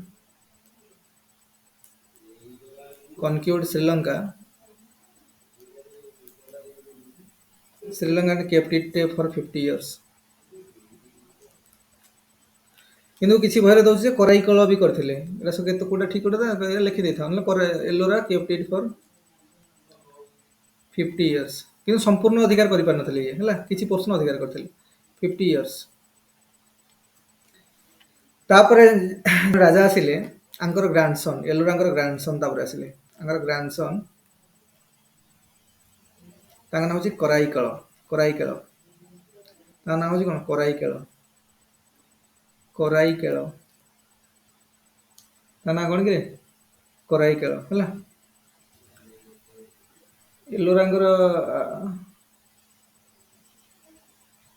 କରାଇକେଳ ଆସିଲେ ହେଲା କୁହାଯାଏ ଯେ କରାଇକେଳର ଗୋଟେ ଗୋଡ଼ ନିଆଁରେ ପୋଡ଼ି ଯାଇଥିଲା କୁଆଡ଼େ ହେଲା ନିଆଁରେ ପୋଡ଼ି କଳା ପଡ଼େ କାରଣ ଏ ସମୟରେ ବହୁତ ଅଗ୍ନିକାଣ୍ଡ ହେଇଥିଲା ତ ତା ନିଆଁରେ ଗୋଡ଼ ପୋଡ଼ି ଯାଇଥିଲା କୁହାଯାଏ ଯେ ମ୍ୟାନ୍ ୱିଥ୍ ଚାର୍ଡ ଲେଗ୍ସ ବି କୁହାଯାଏ କରାଇକେଳଙ୍କୁ ବି କୁହାଯାଏ ବେଳେବେଳେ କ୍ୱେଶ୍ଚିନ୍ ଆସୁଛି ହୁଇ the man with charred leg the man with the charred leg the man with charred leg charred legs leg କୁହା ଯାଏ ହେଲା ଏମିତି କରାଇକେଳ ଆଉ କରାଇକେଳ କ'ଣ କରିଥିଲେ ନା ଇଏ ପୁରା ସମ୍ପୂର୍ଣ୍ଣ ଶ୍ରୀଲଙ୍କାକୁ ନେଇ ଆସିଥିଲେ ନିଜ ଅଧୀନକୁ ବୋଲି ହେଲା କରାଇକେଳ ଆଟାକ୍ଡ ଶ୍ରୀଲଙ୍କା और जाइकी सेठू पूरा माने श्रीलंका को पूरा अख्तियार को नहीं आसते कराईकेळ अटैक्ड श्रीलंका ये कौन अल्प रखिले एलोरा ये संपूर्ण अटैक्ड श्रीलंका आउ ये कह जाए कराईकेळ कौन ना कराईकेळ भी कह जाए जे कराईकेळ कौन करथिले ना गोटे कावेरी रिवर ऊपर आ सब बड़ कथा है देख ऊपर तो जाइतला कृष्णा रिवर देख एटा कृष्णा रिवर है एटा कृष्णा रिवर जो ऊपर किंतु एपटे देथि जो माने चोळ मानकर साम्राज्य देखिया भीतर देथिला कोन कावेरी रिवर हैला आ कह जाए कावेरी रिवर जो एरिया काफी फर्टाइल थिला काफी उर्वर मृत्तिका थिला बहुत बढ़िया एग्रीकल्चर होतला एग्रीकल्चर में बहुत प्रबल जगह थिला हैला तेणु से कोन करथिले ना फास्ट कावेरी नदी ऊपर गोटे बंध बांधिले एम्बैंकमेंट करथिले लेख build embankment along the river Kaveri ये कराईकेळ करथिले built embankment along the river Kaveri. River Kaveri. Kaveri ହେଲା ମନେ ରଖ। along the river Kaveri embankment କରିଥିଲେ କିଏ ସେ କରାଇକଳ। ତ ବୁଝିଲା। ତାପରେ ଆଙ୍କୁ ପଲ୍ଲବ ମାନେ ଆସିକି ଆଙ୍କର ତାପରେ ତ ଭଲ ରାଜା ଏଠି ଆସିଲେନି ତ ୱିକ୍ ପଡ଼ିଗଲେ ତ ପଲ୍ଲବ ମାନେ ଆଙ୍କୁ ଇଏ କରି ନେଇଥିଲେ। ତ ସେଟା ଟିକେ ପରେ ଦେଖିବା ଆମେ ହେଲା। ତ ଇଏ ମେନ୍ ଆମେ ଦେଖିଲୁ ତିନିଟା କିଙ୍ଗଡମ୍ ଥିଲା। ଗୋଟେ ଚେର କିଙ୍ଗଡମ୍ ଥିଲା, ଗୋଟେ ପାଣ୍ଡ୍ୟ ଥିଲା ଆଉ ଚୋଳ ଥିଲା। ଏମିତି ତିନିଟା ମେନ୍ ମୁଖ୍ୟ କିଙ୍ଗଡମ୍ ଥିଲା ଯୋଉଟା କି କୃଷ୍ଣ ନଦୀର ସାଉଥକୁ ଏ ତିନିଟା କିଙ୍ଗଡମ୍ ଥିଲା ହେଲା। ଆଉ ଚୋଳ ମାନଙ୍କର କାଫି ଉର୍ବର ଏଗ୍ରିକଲଚର ଉପରେ କାଫି ଫୋକସ୍ କରୁଥିଲେ କାରଣ ତାଙ୍କର ଯେହେତୁ କାବେରୀ ନଦୀ ସେପଟେ ଦେଇକି ଯାଇଥିଲା ତା ସହିତ ତାପରେ ନଦୀ ବନ୍ଧ ତିଆରି କରିବା ଇତ୍ୟାଦି ଇତ୍ୟାଦି କାଫି ଉର୍ବର ମୃତ୍ତିକା ଥିଲା। ତ ଏଗ୍ରିକଲଚର ପାଇଁ ବହୁତ ପ୍ରକୃଷ୍ଟ କ୍ଷେତ୍ର ଥିଲା ସେମାନଙ୍କର। ତ ଏଇ ସମୟରେ କଣ ହେଇଥିଲା ଦେଖ, ମେନଲି ପାଣ୍ଡ୍ୟ ମାନଙ୍କର ମାନେ ଚେଷ୍ଟା ଯୋଗୁଁ ସେ ଯୋଉ ସଙ୍ଗମ ତିନିଟା ସଙ୍ଗମ ହେଇଥିଲା ତ ସେଇ ସମୟରେ ଯାହା ଯାହା ଲିଟରେଚର ଅଛି ପ୍ଲସ୍ ଏଇ ପିରିୟଡ଼ଟାରେ କାଫି ଲିଟରେଚରର କାଫି କ'ଣ ପୁସ୍ତକ ଲେଖା ହେଇଥିଲା ଯୋଉଟାକି ତାମିଲ ଲିଟରେଚର ଏପିକ୍ ବର୍ତ୍ତମାନ ସମୟରେ କୁହାଯାଏ। କାଫି ବହୁତ ଜିନିଷ ଲେଖା ହେଇଥିଲା ଆଉ ସେଇ ଲିଟରେଚର ବିଷୟରେ ଆମେ ଟିକେ ଡିସ୍କସନ୍ କରିବା କ'ଣ କ'ଣ ଲେଖା ହେଇଥିଲା, କୋଉ କୋଉ ବୁକ୍ ସବୁ ଲେଖା ହେଇଥିଲା, କ'ଣ ତାର ସବୁ ଟିକେ କ'ଣ ଥିଲା ସେ ବିଷୟରେ ଡିସ୍କସନ୍ କରିବା। ଦେଖ ଏଇ ବହି ଗୁଡ଼ାକ ମନେ ରଖିବ, ବେଳେ ବେଳେ ପଡ଼ିଯାଇପାରେ କ'ଣ କ'ଣ ଏଇ ସମୟରେ ମେନ୍ ଥିଲା। ଦେଖ लिटरेचर ड्यूरिंग संगम एज, खाली लिटरेचर हेडिंग दियो।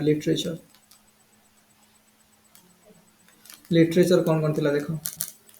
तो प्रथम है कौन ना एटा सब जान इस समय कौन होता जो लिटरेचर होता सब को लैंग्वेज लिखला कि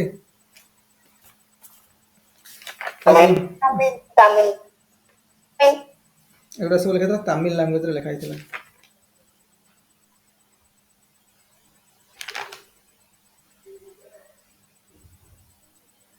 आ गोटे मन रख, आ गोटे कथा मुझे कहनी पांड्य मान जो पांड्य लिखिन से लेख पांड्य माने फेमस फॉर पर्ल, कारण देख पांड्यटा मैट्रियार्कल सोसाइटी थिला ना, तो पांड्य माने फेमस फॉर पर्ल लिखा। मुक्ता बहुत माने कौन ये करते बाहर को भी माने बाहर को भी माने कौन अरे बाहर को भी रप्तानी कर लिखि दिया they are famous for pearl. बेले क्वेश्चन आसे कोथि पर्ल PARL जो पांड्य लिखि से लिखि दियो पांड्य जो फेमस फॉर पर्ल।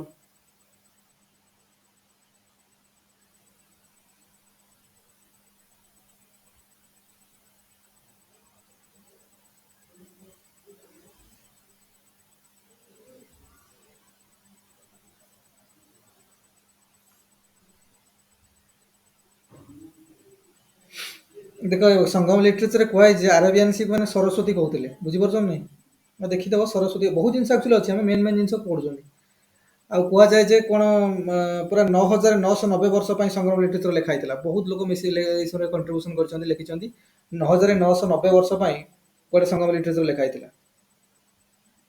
अरे बुझीपार ना कहुए आउ 8598 पोएट से कंट्रीब्यूशन अच्छा आ 197 जन पांड्य किंग कंट्रीब्यूशन अच्छी एमती कहुए सब है।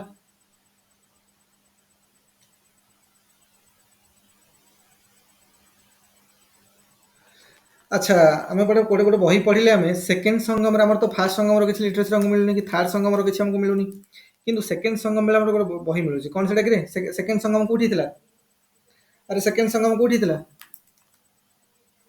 सेकेंड संगम कौटी थी कपटपुरम कपटपुरम आ कपटपुरम रे गोटे बही चेयरमैन किए थे तोल्कापियर सेकेंड चेयरमैन तोल्कापियर। तो तोल्कापियम गोटे बही अच्छी तोल्कापियम वेरी वेरी इंपोर्टेंट तोल्कापियम से बही लिखी तोल्कापियम तोल्कापियम एटा देख एगुड़ा सब तमिल भाषा लिखाई तमिल भाषा बही गुड़ाक तेणु ये ना रहा सब है तोल्कापियम। तोल्कापियम कहुए book of on grammar and linguistic है किए लिखी कि क्या तोल्कापियम तो क्या द्वारा लिखाई भाई तोल्कापियर तोल्कापियर ये सेकेंड काउंसिल सेकेंड संगम संगम ये चेयरमैन थे तोल्कापियर है तोल्कापियर बही ना हूँ तोल्कापियम एटा को विषय लिखाई ये बहीटा लिखि दियो a book on grammar and linguistic a book on grammar and linguistic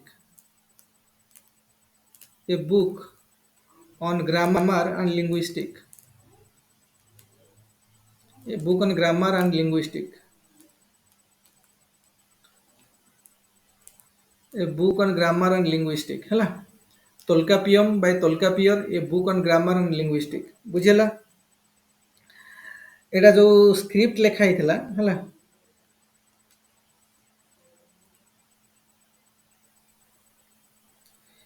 ଏଇଟା ଯୋଉ ସ୍କ୍ରିପ୍ଟ ଲେଖା ହେଇଥିଲା କୋଉ ସ୍କ୍ରିପ୍ଟ ବ୍ରାହ୍ମୀ ବା ସଂସ୍କୃତ ବା ତାମିଲ ବ୍ରାହ୍ମୀ ଯୋଉଟାକୁ ପରେ ବି ଗୋଥମ ସ୍କ୍ରିପ୍ଟ ବୋଲି କୁହାଯାଉଛି ହେଲା। ଏଇଟା ଯୋଉ ସ୍କ୍ରିପ୍ଟ ୟୁଜ ହେଇଥିଲା ଏଥିରେ ଏଇଟା ହଉଛି ବ୍ରାହ୍ମୀ ସ୍କ୍ରିପ୍ଟ ବା ଏଇଟା ସଂସ୍କୃତ ତାମିଲରେ ଲେଖା ଲାଙ୍ଗୁଏଜ କଣ ଥିଲା ଲାଙ୍ଗୁଏଜ ସବୁ ସଂସ୍କୃତ ଥିଲା ହେଲା ଏ ସରି ତାମିଲ ଲାଙ୍ଗୁଏଜ ଥିଲା। ଆଚ୍ଛା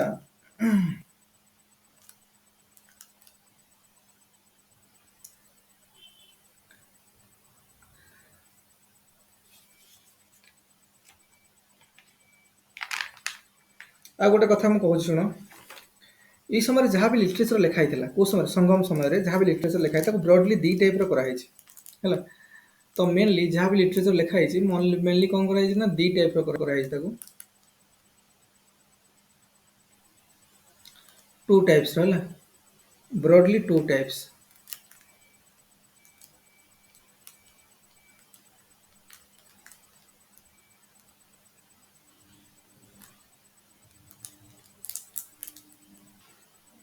ବ୍ରଡଲି ହେଲା କେତେରେ ବ୍ରଡଲି ଟୁ ଟାଇପ୍ସ ଏକରେ ହେଲା କଣ ଏକରେ ହେଲା ଦେଖ ଆରେ କଣ ଗୋଟେ ମିନିଟ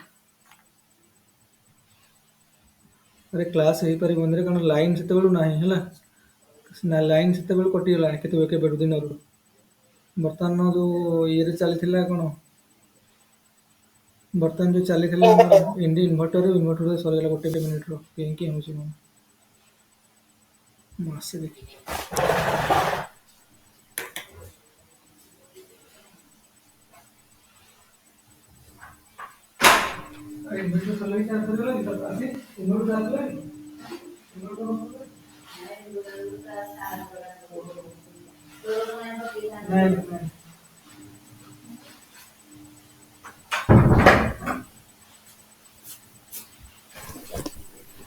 ଆଚ୍ଛା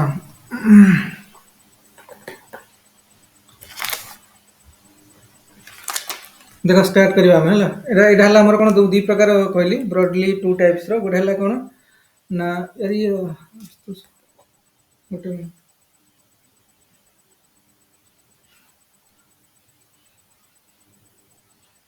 ରାସ୍ତୋଷ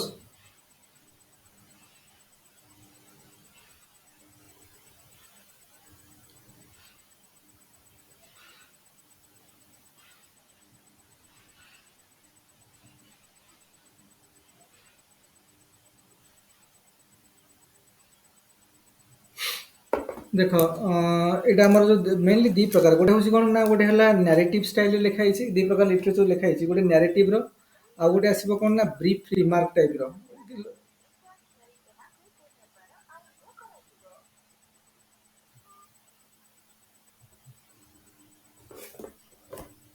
ଆଚ୍ଛା ଦି ଲେଖା ଯୋଉ ହେଇଛି କଣ ନ୍ୟାରେଟିଭ ଟାଇପ ର ଗୋଟେ ଯୋଉଠି କି ବିଶଦ ଭାବରେ ଆଲୋଚନା ଯୋଉଟାକୁ ବହୁତ ମାନେ ଏକ୍ସପ୍ଲେନ କରିକି ଲେଖା ହେଇଛି କିଛି କିଛି ଆଉ ଗୋଟାକ ସବୁ ବ୍ରିଫଲି ରିମାର୍କ ଦେଇକି ଦେଇ ଲେଖା ହେଇଛି ଦି ପ୍ରକାର ମିଳେ ତାହେଲେ ଗୋଟେ ହଉଛି କଣ ଦେଖ ବ୍ରଡଲି ଟୁ ଟାଇପ୍ସ ରେ ଗୋଟେ ହଉଛି କଣ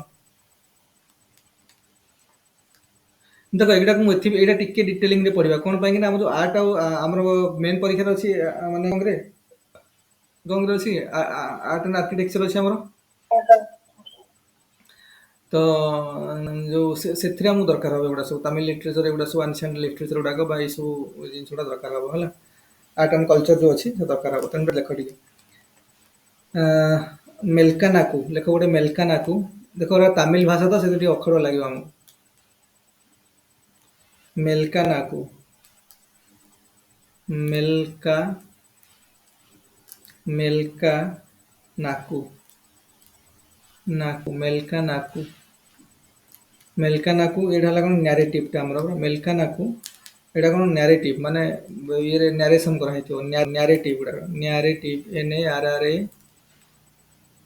ନ୍ୟାରେଟିଭ ହେଲା ନ୍ୟାରେଟିଭ ଟା ତ ଏଇଟା କଣ ଆଉ ଗୋଟେ ଆଉ ଗୋଟେ ସେକେଣ୍ଡ ଟାଇପ ଯୋଉଟା ଏଇଟା ହଉଛି କଣ ଏଇଟା ହଉଛି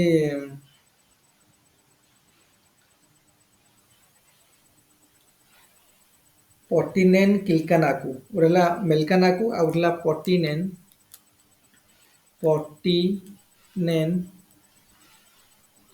ପଟିନେନ କିଲକାନାକୁ କିଲକାନାକୁ କିଲକାନାକୁ ହେଲା କିଲକାନାକୁ ଏଇଟା କଣ ମାନେ ହଉଛି डाइडैक्टिक माने जोटा को ब्रीफली रिमार्क एटा होची डाइडैक्टिक डैक्टिक डाइडैक्टिक ता सब नोट लिखि दियो आरो मो पारे पीडीएफ प्रिंट रे नाही एगुडा हला डाइडैक्टिक एटा होची कोन ब्रीफ रिमार्क गुडा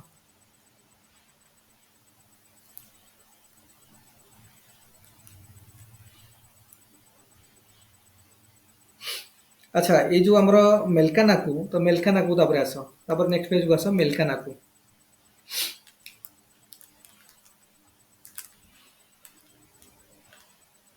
डिडा को कौन लिखिଛନ୍ତି एटा होची डाइडैक्टिक जोड़ा माने होचा ब्रीफ रिमार्क हला तार माने हला ब्रीफ रिमार्क डाइडैक्टिक जोड़ा एटा सब तमिल लैंग्वेज जोड़ा पर्टिनेन काल्किनाकू मेलकानाकू आ प्रथमे देखिए तापर मेलकानाकू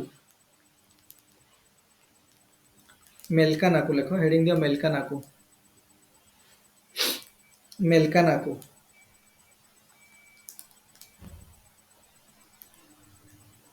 मेलकानाकू मेलकानाकू एन ए मेलकाना हाँ ଟିକେ सब प्रीवियस पेज टा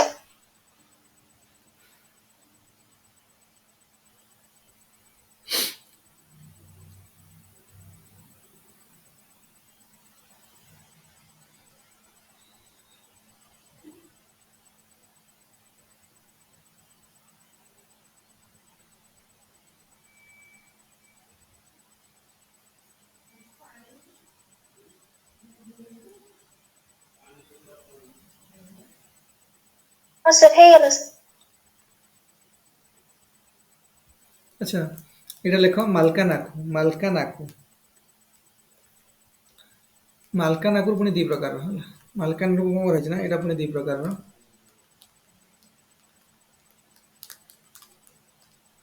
मालकानाकू रे कोन कहै छै ना मालकानाकू रे कहै छै गोटे होछि कोन एटू टोकाई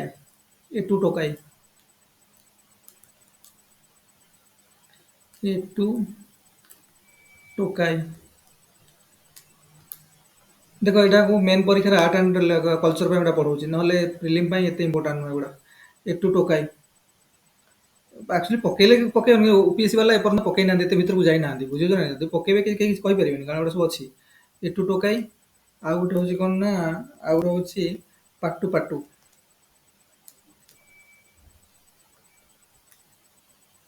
पाटू पाटू अच्छा देखो एइटारे कोन होइछ ना एथरे हमर प्राय 18 टा खंडे मेजर वर्क्स अछि 18 मेजर वर्क्स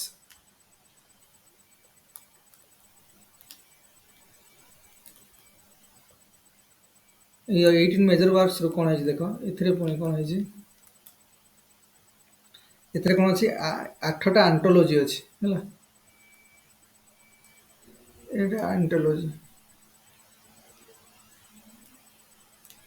माने किसी डिस्क्रिप्शन टाइप रो एते लॉन्ग लॉन्ग लॉन्ग न हले भी किछटा माने पोएम टाइप रो थिबो ए टाइप रो हला एंटोलॉजी अछि 8 टा एटा एटा ईआईजीएसटी 8 टा अछि तारे तो 10 टा कोन अछि एथरे 10 इडिल्स आइडियल्स बा कोन कोन रे आइडी 10 आइडियल्स लॉन्ग पोएम उडा स्पेलिंग आईडी एटा I D Y L L S इलियर्स बा आइडियल्स लॉन्ग नैरेटिव पोएम्स माने होछि long narrative poems long narrative poem 10 टा अछि लॉन्ग नैरेटिव पोएम्स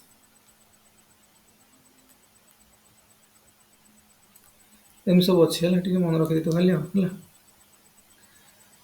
तापरे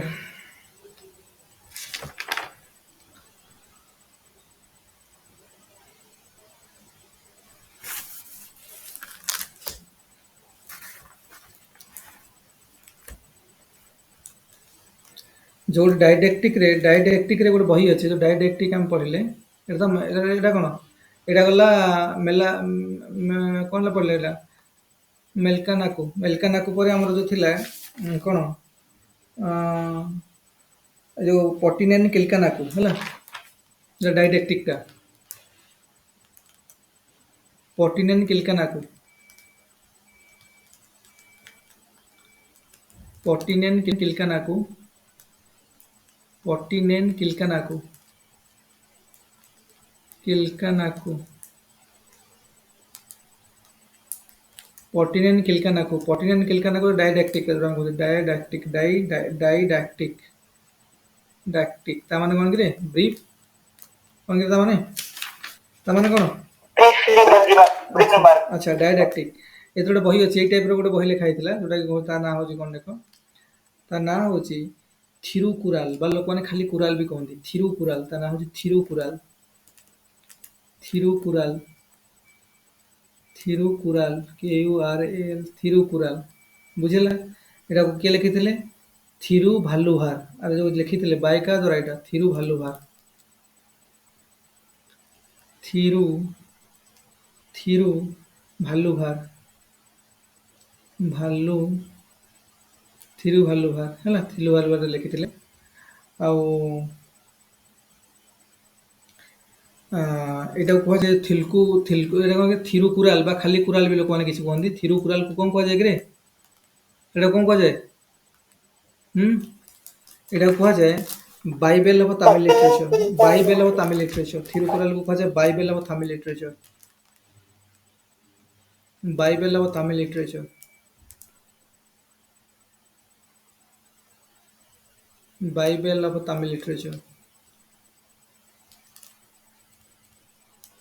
ଦେଖ ଏଗୁଡ଼ା ଯଦି ପଢ଼ିବ ଡିଟେଲିଂରେ ଆ ଭିତରେ ବହୁତ ଜିନିଷ ଅଛି ବୋଲେ ବୁଝିଲ ସବୁଗୁଡ଼ା ଆମେ ଥୋଡ଼ି ପଢ଼ିପାରିବା ଆମେ ତେଣୁ ଯେତିକି ଟିକେ ଟିକେ ମନେ ରଖିଦେଲେ କାଫି Bible of Tamil literature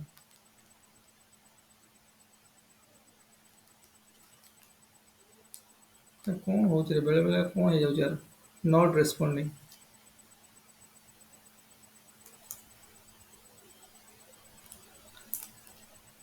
net speed ନାହିଁ ତ ସେଥିପାଇଁ ପ୍ରୋବ୍ଲେମ୍ ହେଉଛି Tamil literature Bible of Tamil literature Thirukkural eighty poems ଯୋଉ ମଲ୍ଲି ଆମେ ଯୋଉ କହୁଥିଲେ କୋଉଟା ଏଇଟା ଆମେ ଯୋଉ କହୁଥିଲେ କୋଉଟା ମେଲକାନାକୁ ନାରେଟିଭ ପୋଏମ୍ସ ଯୋଉଟା ଥିଲା ସବୁ ନାରେଟିଭ ପୋଏମ୍ସକୁ ସେ କ'ଣ କହୁଥିଲା ସବୁ ଆଉ ଯୋଉ କଣ୍ଟେଣ୍ଟ ଥିଲା ଲେଖ ଅଲ୍ ନାରେଟିଭ ପୋଏମ୍ସ ଯାହା ଥିଲା ସବୁ ଅଲ୍ ନାରେଟିଭ ପୋଏମ୍ସ ଯୋଉ ଥିଲା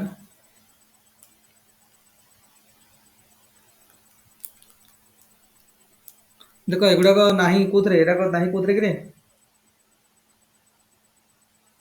କମ୍ପାଇଲେସନ୍ ନାହିଁ ହେଲା ଭଲସେ ଲେଖ ଏଗୁଡ଼ା କମ୍ପାଇଲେସନ୍ ମିଳିବନି ଏଗୁଡ଼ା ଅଲ୍ ନାରେଟିଭ ପୋଏମ୍ସ ଯାହା ସବୁ ଥିଲା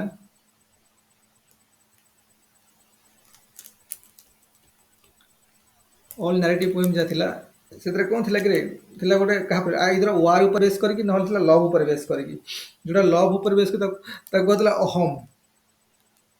ଅହମ୍ କୁହାହଉଥିଲା ତାମାନେ ଏବେ ଶୁଣାଯାଉନି କିଛି ଶୁଣାଯାଉନି ବେଳେ ବେଳେ ନେଟ୍ ବା ଷ୍ଟେବୁଲ୍ ନାହିଁ ତ ସେଇଥିପାଇଁ ଅସୁବିଧା ହେଉଛି ଆଚ୍ଛା ଅହମ୍ ଯୋଉଟାକ ସେଗୁଡ଼ା ସବୁ ଲଭ୍ ଉପରେ ବେସ୍ କରିକି ହେଲା ଲଭ୍ ଉପରେ ବେସ୍ କରିକି ଅହମ୍ ଯୋଉଗୁଡ଼ାକ ଆଉ ଯୋଉଗୁଡ଼ାକ ହେଉଛି ପୁରମ୍ ସେଗୁଡ଼ା ହେଉଛି ୱାର୍ ଉପରେ ବେସ୍ କରିକି ପୁରମ୍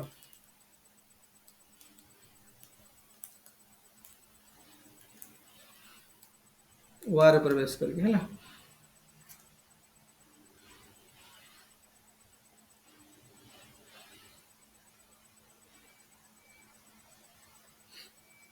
ସେ ଉପରଟା କ'ଣ ଲେଖିଛନ୍ତି ଅଲ୍ ନାରେଟିଭ ପୋଏମ୍ସ ଯୋଉଥିଲା ତ କଣ୍ଟେଣ୍ଟ ଯୋଉଟା ଅହମ୍ ଉପରେ ବେସ୍ କରିକି ଯୋଉଟା ଲଭ୍ ଉପରେ ବେସ୍ କରିକି ତାକୁ ଅହମ୍ ଯୋଉଟା ୱାର୍ କୋଉଟା ପୁରମ୍ ତାମିଲ ଅହମ୍ ହେଲା ଲେଖା ତାମିଲ ଅହମ୍ ଏମିତି ସବୁ ସେଇ ଥିରୁକୁରାଲ ମାନେ ଯୋଉଟା ସେଇଟା ସବୁ ନାରେଟିଭ ପୋଏମ୍ସ ସାର୍ ଥିରୁକୁରାଲଟା କ'ଣ ଲେଖିଲି ମୁଁ ଏଠି ଥିରୁକୁରାଲଟା କ'ଣ ଲେଖିଛି ଏଠି ଡାଇଡାକ୍ଟିକ୍ ଲେଖିଛି ନାରେଟିଭ କୋର୍ସ ଆସିଲା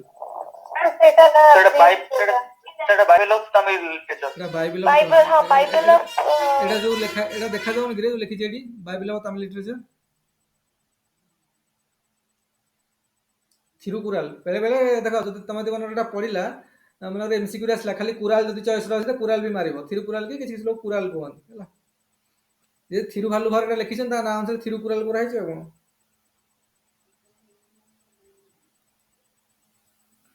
ଆଚ୍ଛା ଏଇ ଯୋଉ ମାନେଙ୍କର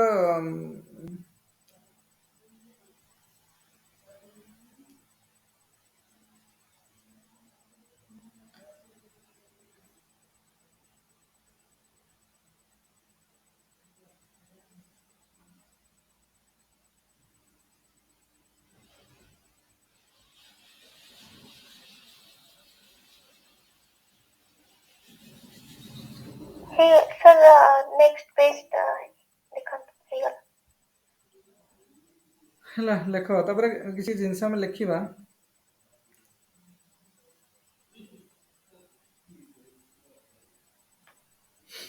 ଦେଖ କିଛି କିଛି ଯୋଉ ଲିଟରେଚର ଆମର ୟୁଜ ହେଇଛି କିଛି କିଛି ଜିନିଷକୁ ମାନେ ଯୋଉ ନାଁ ଗୁଡା ୟୁଜ ହେଇଛି ସେଟା ଆମେ କଣ କଣ କିଛି ମନେ ରଖିବା ଏ ଯୋଉ ଏ ସବୁ ଲିଟରେଚର ଯୋଉ ନାଁ ୟୁଜ ହେଇଛି କିଛି କିଛି କଣ କଣ କୁ କୋଉଠାରେ କୁହାହେଇ ସମ୍ବୋଧନ କରାଯାଇଛି ଟିକେ ଦେଖିଦବା ସେଗୁଡା ଏରା ଦରକାର ନାହିଁ ତ ଲେଖିଦେବା। ସାର୍ ଶୁଣା ହଉନି କିଛି ବି। ଆରେ ଏବେ ବି ଶୁଣା ଯାଉନି?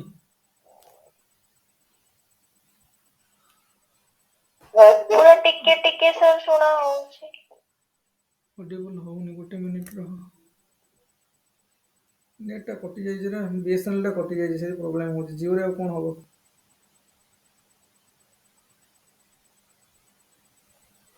ଜିଓଟା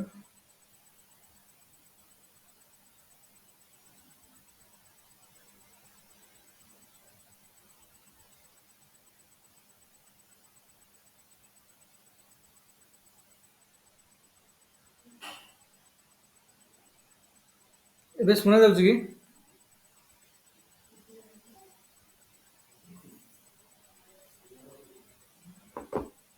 ମେନ୍ ମେନ୍ ପିରିୟଡ଼ ଥିଲା ଯେ ଏମିତି ହେଲେ କେମିତି ହବ କୁହ? କିଛି ଶୁଣା ଯାଉନି ନା।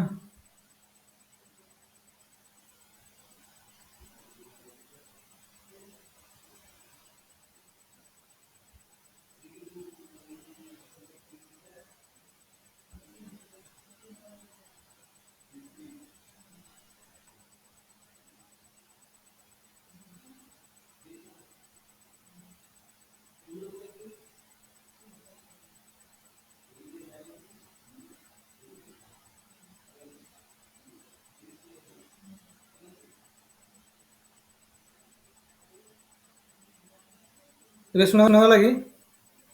ନା ମୁଁ ଅଡିବୁଲ? ହଁ ସାର୍ ଶୁଣା ହଉଛି ସାର୍।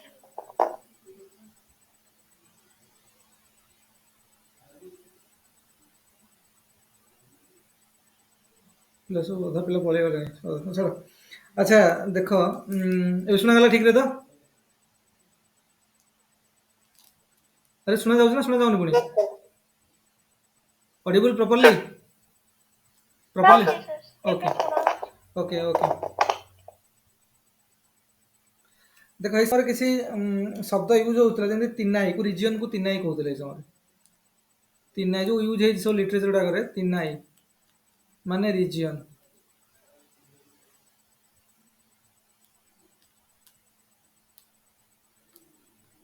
ତିନାଇ ମାନେ ରିଜିଅନ। ସେଭଳିଆ ପଲାଇ ମାନେ dry area Palai. Palai dry area. ତାପରେ ହଉଛି Kurinji hilly area. Kurinji N J I hilly area. ଦେଖ ଯଦି ଭଏସ ନ ଆସିବ ମତେ କହିବ ହେଲା ହିଲି ଏରିଆ।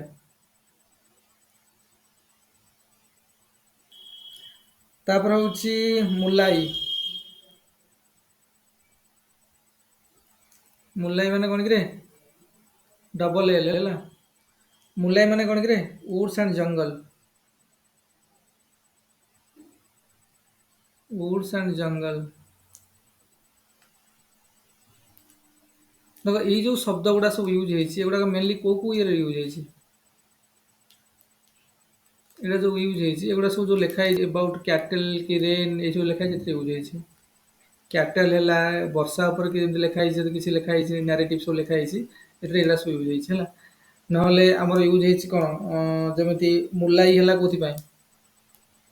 ମୁଲାଇ ମୁଲାଇ ହେଲା କଣ ଉଡ୍ସ ଆଣ୍ଡ ଜଙ୍ଗଲ। ଉଡ୍ସ ଆଣ୍ଡ ଜଙ୍ଗଲ। ସେଭଳି ଆଉ ଗୋଟେ ଅଛି କଣ ମରୁତମ ପ୍ଲେନ୍ ଏରିଆ ମରୁତମ। ମରୁତମ ହେଲା ପ୍ଲେନ୍ ଏରିଆ।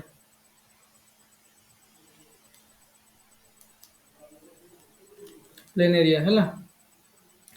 ତ ଏଗୁଡା ସବୁ ୟୁଜ ହେଇଛି କୋଉଥିରେ କୋଉ ପ୍ରକାର ଇଏରେ? ଏଗୁଡା ସବୁ ୟୁଜ ହେଇଛି କୋଉଥିରେ କିରେ? ଲଭ ପୋଏମ୍ସ ଅଫ ୟୁନିୟନ ହେଲା। Love poems of union.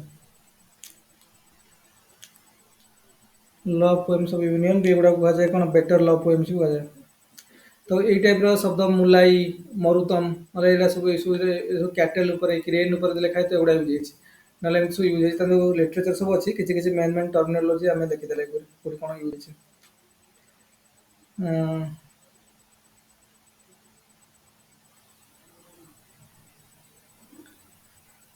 देख जो ये समय मेन मेन जो ग्रंथ सब रचना कराई से विषय टिके देखिए सरी 5टा खंड अच्छी ता विषय लिखिए तो तुम गोटे अलरेडी तो जानी सारे गोटे कौन अरे गोटे आम देखी सारे कौन से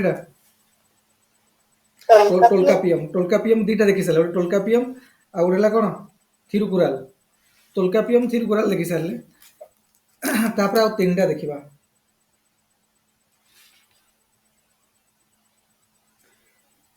जोटा कि बहुत लॉन्ग लॉन्ग पोएम जो लॉन्ग नैरेटिव पोएम्स गुड़ा जो माने एपिक कह जाए आम माने तमिल लिटरेचर एपिक कह जाए 3टा जाक तो लेख से कौन कौन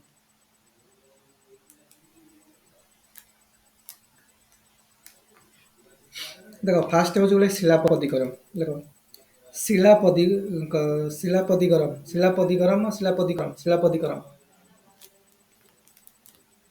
शिलापदिकरम शिलापदी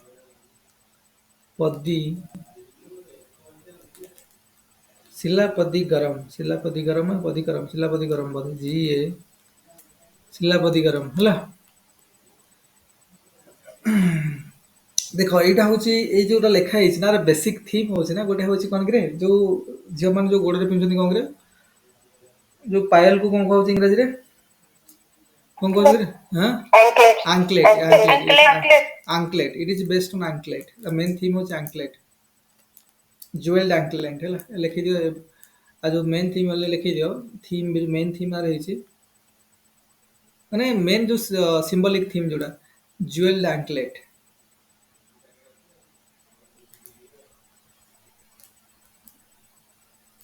आंकलेट है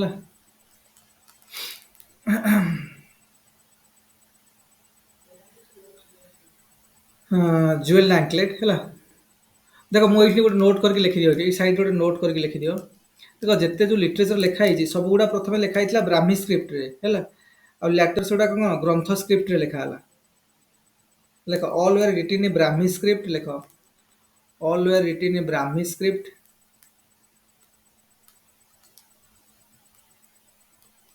Brahmi script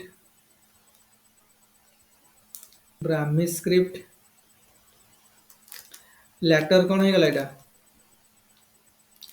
letter change to कौन ग्रंथ स्क्रिप्ट GRANTH ग्रंथ स्क्रिप्ट है ग्रंथ स्क्रिप्ट माने कौन एटा को टाइप रो गोटे ए टाइप ऑफ एंगुलर स्क्रिप्ट एटा देखियो तमिल लेटर गुडा देखियो को भले type of angular script A type of angular script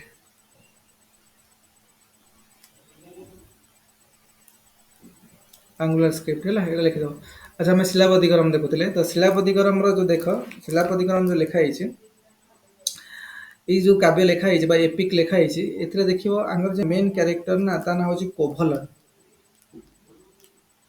ता ना हूँ कोभलन मन रख यहाँ कोभलन कोभलन कोभलन बुझा पड़ा कोभलन हाँ बा ताकू भी कह जाए कावेरी पट्टिनम कावेरी कावेरी पत्तनम पत्तनम अच्छा चलो कोभलन ये जो कोभलन अच्छे देख कोभलन ये प्रथम मैरिज करथिला देख मैरिड टू क्या को मैरिड टू कन्नगी ये जो कन्नगी कहून ये Kannagi married to Kannagi married to Kannagi Kannagi पूजा किए स्टार्ट करथिला कि अरे कन्नगी पूजा किए स्टार्ट करथिला ओटियन चेराल हाँ कैसे कैसे कैसे कन्नगी पूजा किए स्टार्ट करथिला चेन्नु गुत्तम या सेनु सेनु सेनु उत्तम अरे किए स्टार्ट करथिला थिएंचरल किए सर सेन उथियान जिरल तांका ऊपर थिले अरे वो भूलभाल लिखुछ कि रे हां हाँ सर तांका मेन किंग थिले उथियाल जिरल से स्टार्टिंग रो तांका पर आसले चेन्नुगुतम को कुआ जे रेड चेरो से कनकी पूजा स्टार्ट करथिले कहिथिले चेन्नुगुतम हम राइट करके रखो सेटा पडियो परीक्षा रे अरे कौन मैं ये सब भूलभाल करी कौन लिखुछ सब मुझे पानी मु स्पीड कहूची कि नहीं सर मैंने एक्चुअली मैं भाभी थिएंचरल और सुनना कोडी रे लिखिथिले मैं बोल तो मैं बोल एडी एडी कौन लिखाई देखलो एडी कौन लिखाई देखरे उथियल चेरल तापर लिखाई चेन्नुगुतम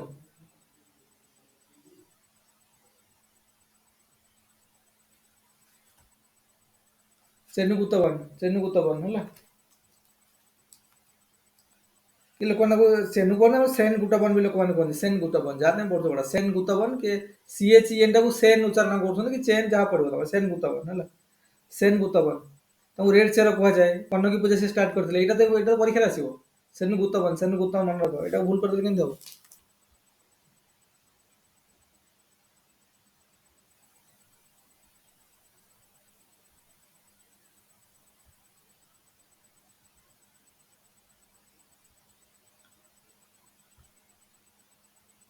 शिलापति क्रम डिस्कशन करथिले शिलापति क्रम रे देखो मेन थिला कोभलन मैरिड टू कनगी हैला कनगी जो थिले कनगी भेरी ग्रेसफुल लेडी थिले जने बहुत सुंदर माने ये थिले महिला थिले एवं भेरी ग्रेसफुल लेडी थिले कनगी कनगी थिले ग्रेसफुल लेडी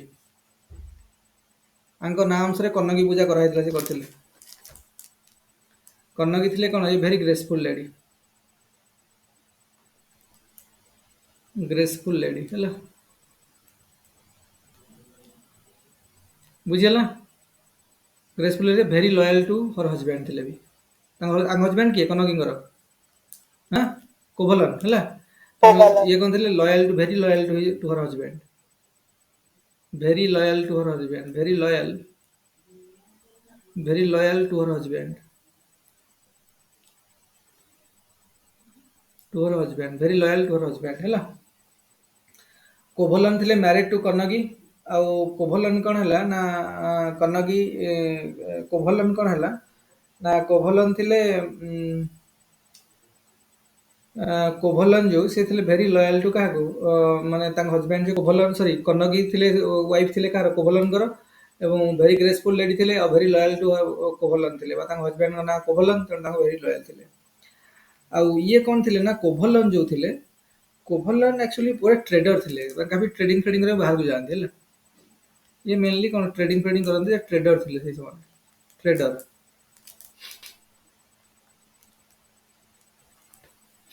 हैला तो कौन हैला देखो बर्तमान कौन हैला कोभलन जते बेले आसिले मदुराई काहे सर मेन सेंटर थिला मदुराई ये मदुराई आसिले कोभलन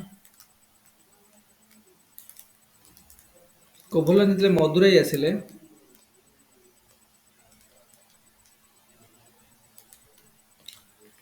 मदुराई माने पोर्ट ऑफ मदुराई आसिले सेही समय तांकर साक्षात हैला का सहित माधवी सहित साक्षात हैला माधवी हैला माधवी थिले कोन डांसर तो माधवींकर माने ब्यूटी रे मुग्ध होई कि आंग लव रे पड़ी गले के से Kovalan fall in love with Madhavi Kovalan करले fall in love with Madhavi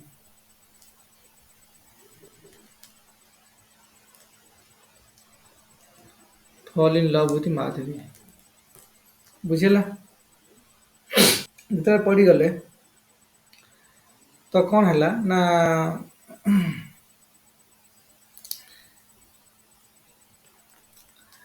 तापरे हैला पर कोन ना कोभलन आ माधवींकर गोटे झियो जन्म हैला कोभलन आ माधवींकर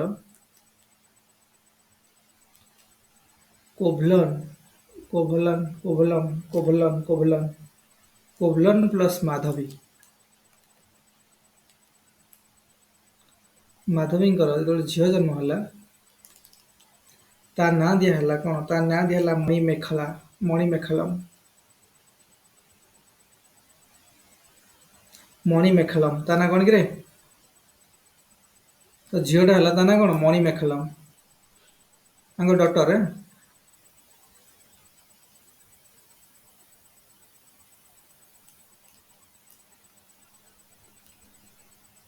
ଡଟର ଆଙ୍କର ଡଟର କାର ଏଇ ଜଣଙ୍କର ତା ନାଁ ହେଉଛି ମଣିମେଖଲମ୍।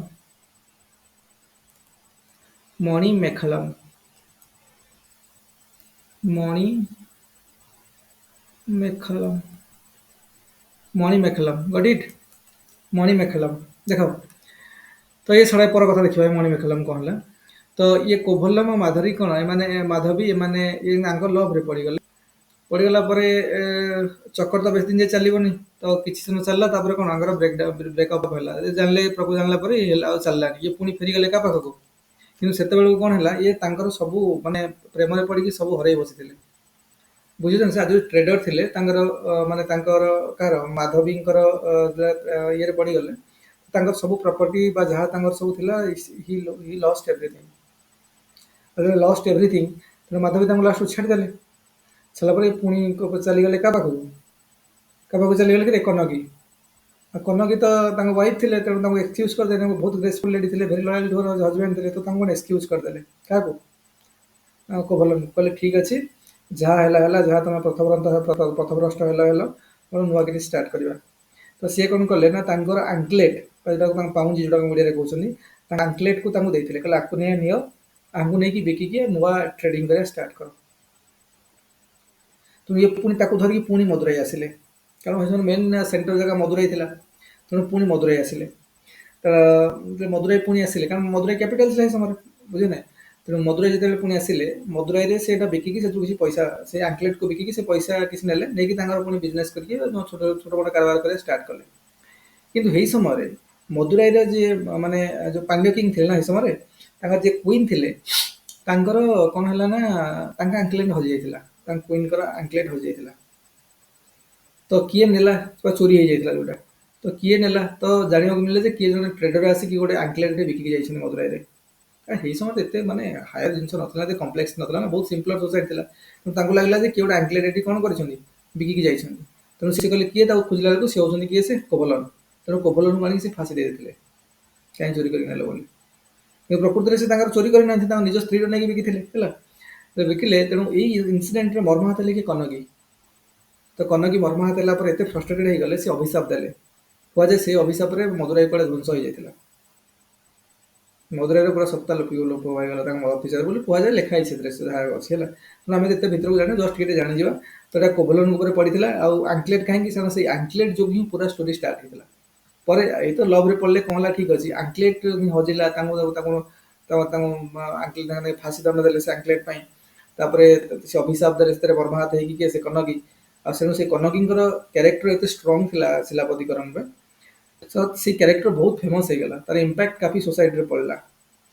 ତେଣୁ ତାପରେ ନାରୀମାନଙ୍କୁ ଇଜ୍ଜତ ଦେବାକୁ ଯାଇ, ନାରୀମାନଙ୍କୁ ପ୍ରାୟୋରିଟି ଦେବାକୁ ଯାଇକି ଷ୍ଟାର୍ଟ କଲେ କିଏ? ସେ ସେନଗୁଟୁବନ। ସେନଗୁଟୁବନ ଷ୍ଟାର୍ଟ କଲେ କନକୀ ପୂଜା, ଯେଉଁଥିରେ ନିଜର ୱାଇଫ୍ ମାନଙ୍କୁ ପୂଜା କରିବ। ବୁଝୁଛ ନା ନାଇଁ? ସେନଗୁଟୁବନ ଷ୍ଟାର୍ଟ କରିଥିଲେ କ'ଣ? କନକୀ ପୂଜା, ଯେଉଁଥିରେ କ'ଣ କରାହେଉଥିଲା? ନିଜର ୱାଇଫ୍ ମାନଙ୍କୁ ପୂଜା କରାହେଉଥିଲା। ତ କନକୀଙ୍କର କ୍ୟାରେକ୍ଟର ବହୁତ ଷ୍ଟ୍ରଙ୍ଗ ଥିଲା ଶିଲାପତିକରଣରେ। ବୁଝିପାରୁଛ ନା ନାଇଁ? ତେଣୁ ଟିକେ ଷ୍ଟୋରି ଲାଇନ୍ ଆମେ ଜାଣିଯିବା ଥୋଡ଼ି ଶିଲାପତିକରଣ ପଢ଼ିବା ଥୋଡ଼ି ହେଲା। ତ ଏମିତି ହେଲା। ତାପରେ କ'ଣ ହେଲା ନା ତାପରେ ଏଇଟା ଗଲା, ଇଏ ଗୋଟେ ଏପିକ୍ ଥିଲା ଶିଳାପତିକରମ। ତାପରେ ଆସିଲା ଶିଳାପତିକରମ କିଏ ଲେଖିଥିଲେ କିରେ? ଆରେ ଶିଳାପତିଙ୍କର ରଚୟିତା କିଏ?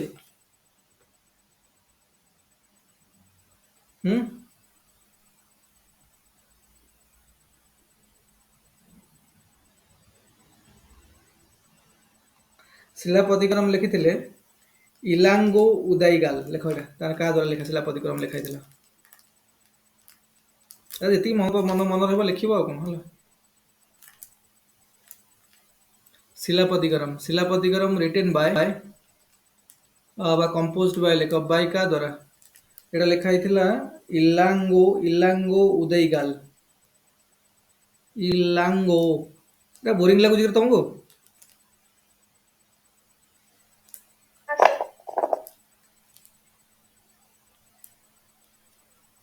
ଏଇଟା ଲୋକମାନେ ଟିକେ କଣ କି ଡ୍ରାମା କରିକି ପଢାନ୍ତି, ଆଉ ଆମେ କଣ ଡ୍ରାମା କରିବା।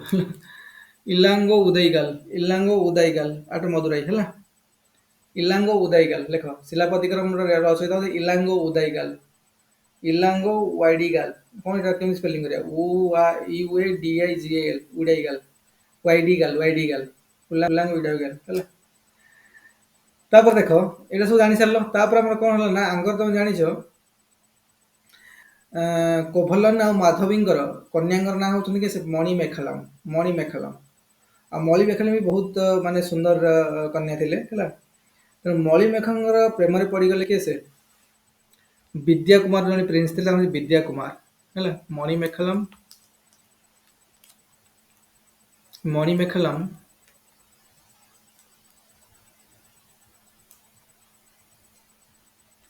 କଣ ହଉଛି ରେ ଏଇଟା, ଦେଖ ମଣିମେଖାଲମ, ମଣିମେଖାଲମ,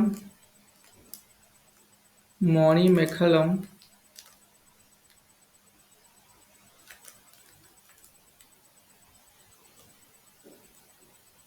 କାମ କରୁନି ନା କଣ ଏଇଟା? ମଣିମେଖାଲମ,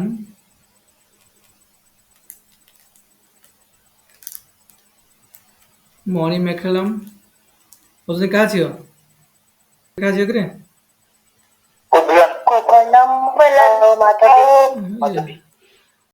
ପ୍ରିନ୍ସ କିଏ? ଯୋଉ ପ୍ରିନ୍ସେସ୍ ପ୍ରିନ୍ସ ଥିଲେ ତାଙ୍କ ନାଁ କଣ? ପ୍ରିନ୍ସ ହଉଛି ବିଦ୍ୟା କୁମାର, ଉଦୟ କୁମାର, ଉଦୟ କୁମାର, ଉଦୟ କୁମାର ହେଲା। ଆଙ୍କର ଯୋଉ ଷ୍ଟୋରି ହେଲା, କଣ କଣ ହେଲା ତା ବିଷୟରେ ଆମେ ଜାଣିବା ଦରକାର ନାହିଁ। ଆଙ୍କର ଭିତରେ ଲେଖା ହେଲା ମଣିମେଖାଲମ, ମଣିମେଖାଲାଇ, ଯୋଉ ନୂଆ ଏପିକ, ତାପରେ ସେକେଣ୍ଡ ଏପିକ ଲେଖା ହେଲା ମଣିମେଖାଲାଇ, ମଣିମେଖାଲାଇ, ମଣି ମେକାଲାଇ, ମେଖାଲାଇ, ମଣିମେଖାଲାଇ। ଏଟା କାହା ଦ୍ୱାରା ଲେଖା ହେଇଛି? ବାଇ କିଏ ସେ? ବାଇ ସାତନାର, ସାତନାର, ସାତନାର ହେଲା, ବାଇ ସାତନାର। ମଣିମେଖାଲାଇ ଆଙ୍କ ଲେଖା ହେଇଛି, କିନ୍ତୁ ମଣିମେଖାଲମ ଥିଲେ କଣ? ସେ ଲଭ ଫଭ ଚକରରେ ତାଙ୍କର ଥିଲା। ଇଏ ବୁଦ୍ଧିଷ୍ଟ ନନ୍ ବନି ଯାଇଥିଲେ, ମାନେ ନନ୍ ବନି ଯାଇଥିଲେ, ବୁଦ୍ଧିଷ୍ଟ ନନ୍ ହେଲା, ବୁଦ୍ଧିଷ୍ଟ ନନ୍ ବନି ଯାଇଥିଲେ, ବୁଦ୍ଧିଷ୍ଟ ନନ୍। ଆଙ୍କର କାଫି ଆଗ୍ରହ ଥିଲା ଫାଇନ୍ ଆର୍ଟ, ଗ୍ରେଟ୍ ଡ୍ୟାନ୍ସର ବି ଜଣେ ଥିଲେ। ଆଙ୍କର କାଫି ଯୋଉ ଝୁକାପ ଥିଲା ଇଣ୍ଟରେଷ୍ଟ ଫର ଫାଇନ୍ ଆର୍ଟ, ତାଙ୍କ ମାଙ୍କ ଭଳିଆ ଇଏ ବି ଥିଲେ। ଆଉ ଇଏ ବି ଜଣେ ଗ୍ରେଟ୍ ଡ୍ୟାନ୍ସର ଥିଲେ ତାଙ୍କ ମାଙ୍କ ଭଳିଆ, ଗ୍ରେଟ୍ ଡ୍ୟାନ୍ସର ହେଲା। ଏ ମଣିମେଖାଲାଇ ଇଏ ହେଲା କି ସେ ସତନାର ଲେଖିଥିଲେ, ସତନାର ମଣିମେଖାଲାଇ। ये ହେଲା ସେକେଣ୍ଡ ହେଲା, ଇଏ ହେଲା ସେକେଣ୍ଡ ଏପିକ୍। ଫାର୍ଷ୍ଟ ଏପିକ୍ କଣ କିରେ? ଫାର୍ଷ୍ଟ ଏପିକ୍ ହେଲା ଶିଳାପତିଗରମ, ତାର ମଣିମେଖାଲାଇ। ତାପରେ ଲେଖ Jivaka Chintamani, Jivaka Chintamani third epic. Third epic ହେଲା Jivaka Chintamani, third epic Jivaka Chintamani. Okay,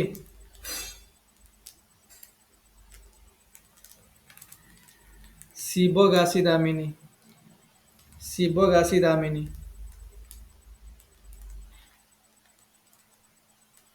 Jivaka Chintamani. Okay, Jivaka Chintamani. ଏଇଟା ହଉଛି କାହା ଦ୍ୱାରା ଲେଖା ହେଇଥିଲା? ବାଇ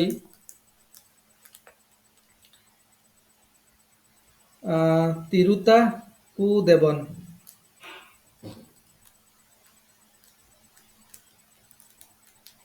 ତିରୁତା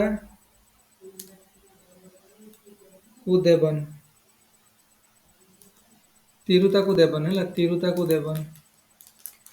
ଶିବଗାସି ଦାମିନୀ, ଶିବଗାସି ଦାମିନୀ ବାଇ ତିରୁତାକୁ ଦେବନ ହେଲା। ଏଇଟା କଣ ହେଇଥିଲା ନା ଏ କିନ୍ତୁ ଜୈନଜିମ୍ ଉପରେ କେମିତି ମାନେ ଇଏ ଗୋଟେ କେମିତି କଣ ଜୈନଜିମ୍କୁ ଆଗରେ ନେଇଥିଲେ ସେ ବିଷୟରେ ଲେଖା ହେଇଛି ହେଲା।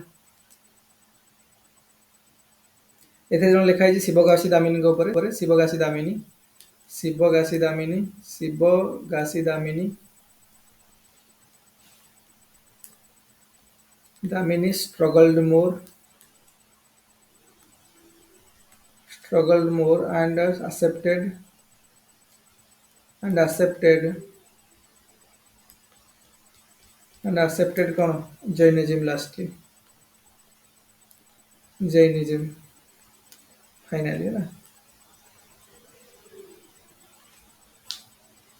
यार ये मन रखा दरकार है। ये जो तीन टा बही है गोटे है शिलापतिकरम मणिमेखलाई और शिवकाशी दामिनी ये तीन टा जब कौन कह जाए थ्री एपिक्स है ऑफ तमिल लिटरेचर। गोटे है कौन गोटे है शिव गोटे है कौन गोटे है शिलापतिकरम शिलापतिकरम तापर है मणिमेखलाई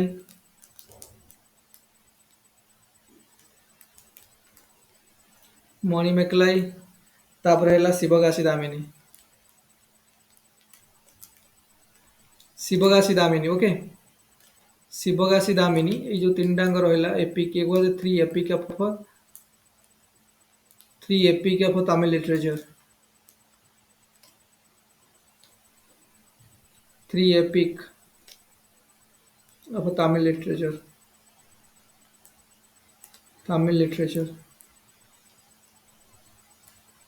three epic of Tamil literature है।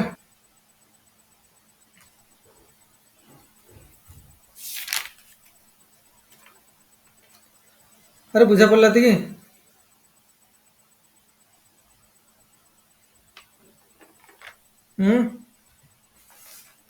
सुबह किसी सुबह होची सर ओके अन्य मान पढ़ले कि कौड़े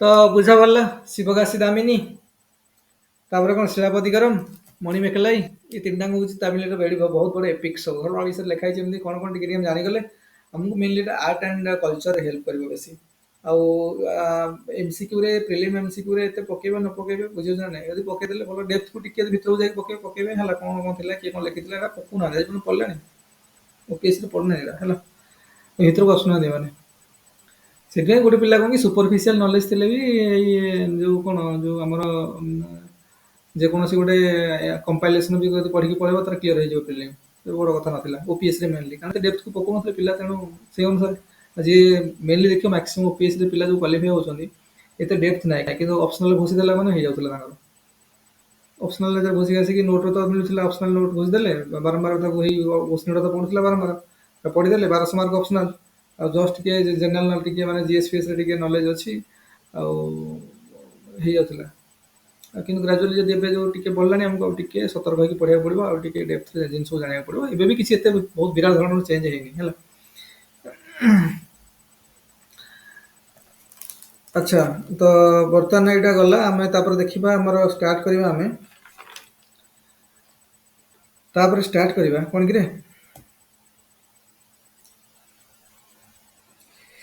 मुझे आसो गोटे डायनास्टी भकटक डायनास्टी है भकटक डायनास्टी आसो सातवाहन माने सातवाहन कौटी आंध्र एरिया थे से एरिया तो भकटक डायनास्टी पर चालुक्य डायनास्टी आसे भकटक डायनास्टी को माने ये करके चालुक्य डायनास्टी आसो आ जो चालुक्य डायनास्टी माने फुलकेशी टू मारी हर्षवर्धन को मुझे आम तलपट पूर्व जा बर्तमान तो बर्तमान भकटक डायनास्टी आसो आ भकटक डायनास्टी पर आसो पुणी चालुक्य डायनास्टी किंतु चालुक्य डायनास्टी आसो चालुक्य पुणी तीन टा फेज आम जमी बर्तमान चोल गोटे फेज पढ़ले चोलर आर्ली फेजटा देखिले जो येलोरा कि जो आम कराईकाल चोल एम सब आर्ली फेज तापरे चालुक्य डायनास्टी आसला चालुक्य डायनास्टी चालुक्य डायनास्टी गोटे हूँ तीन टा फेज अच्छी गोटे हूँ कौन ना जो तीन टा फेज अच्छी गोटे हूँ बातपी माने बातपी चालुक्य जो बादामी जो कैपिटाल जोटा तापर कल्याणी चालुक्य तापर हूँ भेंगी चालुक्य ये सब पढ़ा आम कारण आगर बातपी चालुक्य जो फुलकेशी टू जार राजा थे चालुक्य वंश था तो यही समय से चालुक्य वंश थी बेलू चालुक्य वंश पर एपटे पल्लव वंश स्टार्टिंग है चालुक्य वंश तलक नर्मदा तलक पूरा कर्णाटक एरियाटा एपटे आंध्र प्रदेश आड़ी तलाड़ी पल्लव डायनास्टी तो चालुक्य वंश जो कनफ्लिक्ट होता है समय तो चालुक्य डायनास्टी प्रथम फुलकेशी टू से पूरा बहुत शक्तिशाली राजा थे कि भल राजा आसले तेणु समय कौन है चालुक्य डायनास्टी पर कौन है ना चालुक्य डायनास्टी कौन है ना जिते लास्ट कीर्तिवर्मन टू ତାଙ୍କୁ ମାନେ ରାଷ୍ଟ୍ରକୂଟ କିଙ୍ଗଡମ୍ର ଏହି ସମୟରେ କ'ଣ ହେଲା ନା ଦାନ୍ତିଦୁର୍ଗ ଜଣେ ରାଜା ଥିଲେ। ଆକ୍ଚୁଆଲି ତ ରାଷ୍ଟ୍ରକୂଟ ଫାଷ୍ଟ୍ରକୂଟ ମାନେ ସବୁ ସାମନ୍ତ ହେଇକି ରହନ୍ତି। ଯେତେବେଳେ ରାଜା ୱିକ୍ ପଡ଼ିଗଲେ ସେ ଇଏ ଷ୍ଟ୍ରଙ୍ଗ ବନିଗଲେ ସେ ତାଙ୍କ ଯାଇକି ପୁଣି ଅକ୍ତିଆର କଲେ, ତ ପୁଣି ରାଜା ତାଙ୍କର ପଳେଇ ଆସୁଥିଲା, ସେମାନେ ସାମନ୍ତ ହେଇଯାଉଥିଲେ। ବୁଝୁଛନ୍ତି, ପୁଣି ରାଷ୍ଟ୍ରକୂଟ ମାନଙ୍କ ସେଣ୍ଟର ଷ୍ଟେଜକୁ ପଳେଇ ଆସିଲେ, ସେମାନେ ବିରାଟ ଏରିଆ ତାଙ୍କ ଅଣ୍ଡରରୁ ଆଙ୍କୁ ମାନେ ଚାଲୁକ୍ୟ ମାନଙ୍କୁ ପୁଣି ସାମନ୍ତ କରିଦେଲେ। ତେଣୁ ଚାଲୁକ୍ୟ କୀର୍ତ୍ତିବର୍ମନଙ୍କୁ ହରାଇଲେ, ଦାନ୍ତିଦୁର୍ଗ ତେଣୁ ତାଙ୍କ ରାଷ୍ଟ୍ରକୂଟ ଡାଇନାଷ୍ଟି ଚାଲିଲା ପୁଣି ସେଇ ଏରିଆ, ଯୋଉ ଏରିଆରେ ଚାଲୁକ୍ୟ ଡାଇନାଷ୍ଟି ଥିଲା ବର୍ତ୍ତମାନ ବାତପି ଚାଲୁକ୍ୟ, ସେଇ ଏରିଆରେ ବର୍ତ୍ତମାନ ରାଷ୍ଟ୍ରକୂଟ ଡାଇନାଷ୍ଟି ଚାଲିଲା ପୁଣି। କିନ୍ତୁ ତାଙ୍କର କ୍ୟାପିଟାଲ ଚେଞ୍ଜ ହେଇକି ସେମାନେ ରଖିଥିଲେ, କ୍ୟାପିଟାଲକୁ ଚେଞ୍ଜ କରିଦେଇଥିଲେ ରାଷ୍ଟ୍ରକୂଟ ମାନେ, ଯୋଉଟା କହିଲା ମାନ୍ୟକ୍ଷେତ କରିଦେଇଥିଲେ ମାନେ ରାଷ୍ଟ୍ରକୂଟ ମାନେ ବାଦାମୀକୁ ଚେଞ୍ଜ କରିକି ମାନ୍ୟକ୍ଷେତକୁ ନେଇ ଆସିଥିଲେ ତାଙ୍କ କ୍ୟାପିଟାଲ। ସେବେଳେ ପୁଣି ୱେଟ୍ କଲେ 200 ବର୍ଷ ୱେଟ୍ ହେଲା। ତାପରେ 200 ବର୍ଷ ପରେ ପୁଣି ରାଷ୍ଟ୍ରକୂଟ ଡାଇନାଷ୍ଟିର ଯେତେବେଳେ କର୍କ ବୋଲି ଜଣେ ରାଜା ଆସିଲେ, ବହୁତ ମାନେ ଟିକେ ୱିକ୍ ରାଜା, ଟିକେ ଆମକୁ ଚାନ୍ସ ମିଳିଗଲା। ସେଇ ସମୟରେ ତେଲପ ନା ତୈଲପ ଏମିତି କ'ଣ ରାଜା ତୈଲପ ଟୁ ଥିଲେ କାର ମାନେ ସେପଟେ ତାଙ୍କର ଗୋଟେ ସାମନ୍ତ ଏରିଆ ହେଇକି ଚାଲିଛି, ସାମନ୍ତ ଷ୍ଟେଜରେ ବହୁତ ଛୋଟ ଏରିଆରେ ଚଲେଇଛନ୍ତି କିଏ ଚାଲୁକ୍ୟ ମାନେ। ସେ ଯେତେବେଳେ ଦେଖିଲେ ୱିକ୍ ପଡ଼ିଗଲେ ତାଙ୍କୁ ଆଟାକ୍ କଲେ, ତାଙ୍କୁ ମାରିଦେଲେ। ପୁଣି ଚାଲୁକ୍ୟ ଡାଇନାଷ୍ଟି ଆସିଲା। ଚାଲୁକ୍ୟ ଡାଇନାଷ୍ଟି ପ୍ରଥମେ ପୁଣି ୱିକ୍ ହେଇକି ରହିଯାଇଥିଲା, ପୁଣି ତାର ରାଷ୍ଟ୍ରକୂଟ ଆସିଯାଇଥିଲା, କିନ୍ତୁ ରାଷ୍ଟ୍ରକୂଟ ୱିକ୍ ମାନେ ତାଙ୍କ ରାଜା ୱିକ୍ ପଡ଼ିଗଲେ, ଇଏ ପୁଣି ତାଙ୍କୁ ଯାଇକି ହତ୍ୟା କଲେ, ଡିଫିଟ୍ କଲେ। ପୁଣି ଚାଲୁକ୍ୟ ଆସିଲା, କିନ୍ତୁ ସେତେବେଳେ ଯୋଉ ଚାଲୁକ୍ୟ ଆସିଲା ସେମାନେ ତାଙ୍କ କ୍ୟାପିଟାଲକୁ ନେଇ କୋଉଠି କଲେ। ପ୍ରଥମେ ତ ତାଙ୍କର କାରଣ ରାଷ୍ଟ୍ରକୂଟଙ୍କର କ୍ୟାପିଟାଲ ଥିଲା କିରେ ମାନ୍ୟକ୍ଷେତ୍ର ଥିଲା, ସେ ମାନ୍ୟକ୍ଷେତ୍ରରେ ରଖିଲେ, ତାପରେ ଚେଞ୍ଜ କରିଦେଲେ କୋଉଠିକି, କଲ୍ୟାଣୀ। ତେଣୁ ସେମାନଙ୍କୁ କଲ୍ୟାଣୀ ଚାଲୁକ୍ୟ କୁହାଯାଏ ସେଇ ଫେଜ୍ଟାକୁ।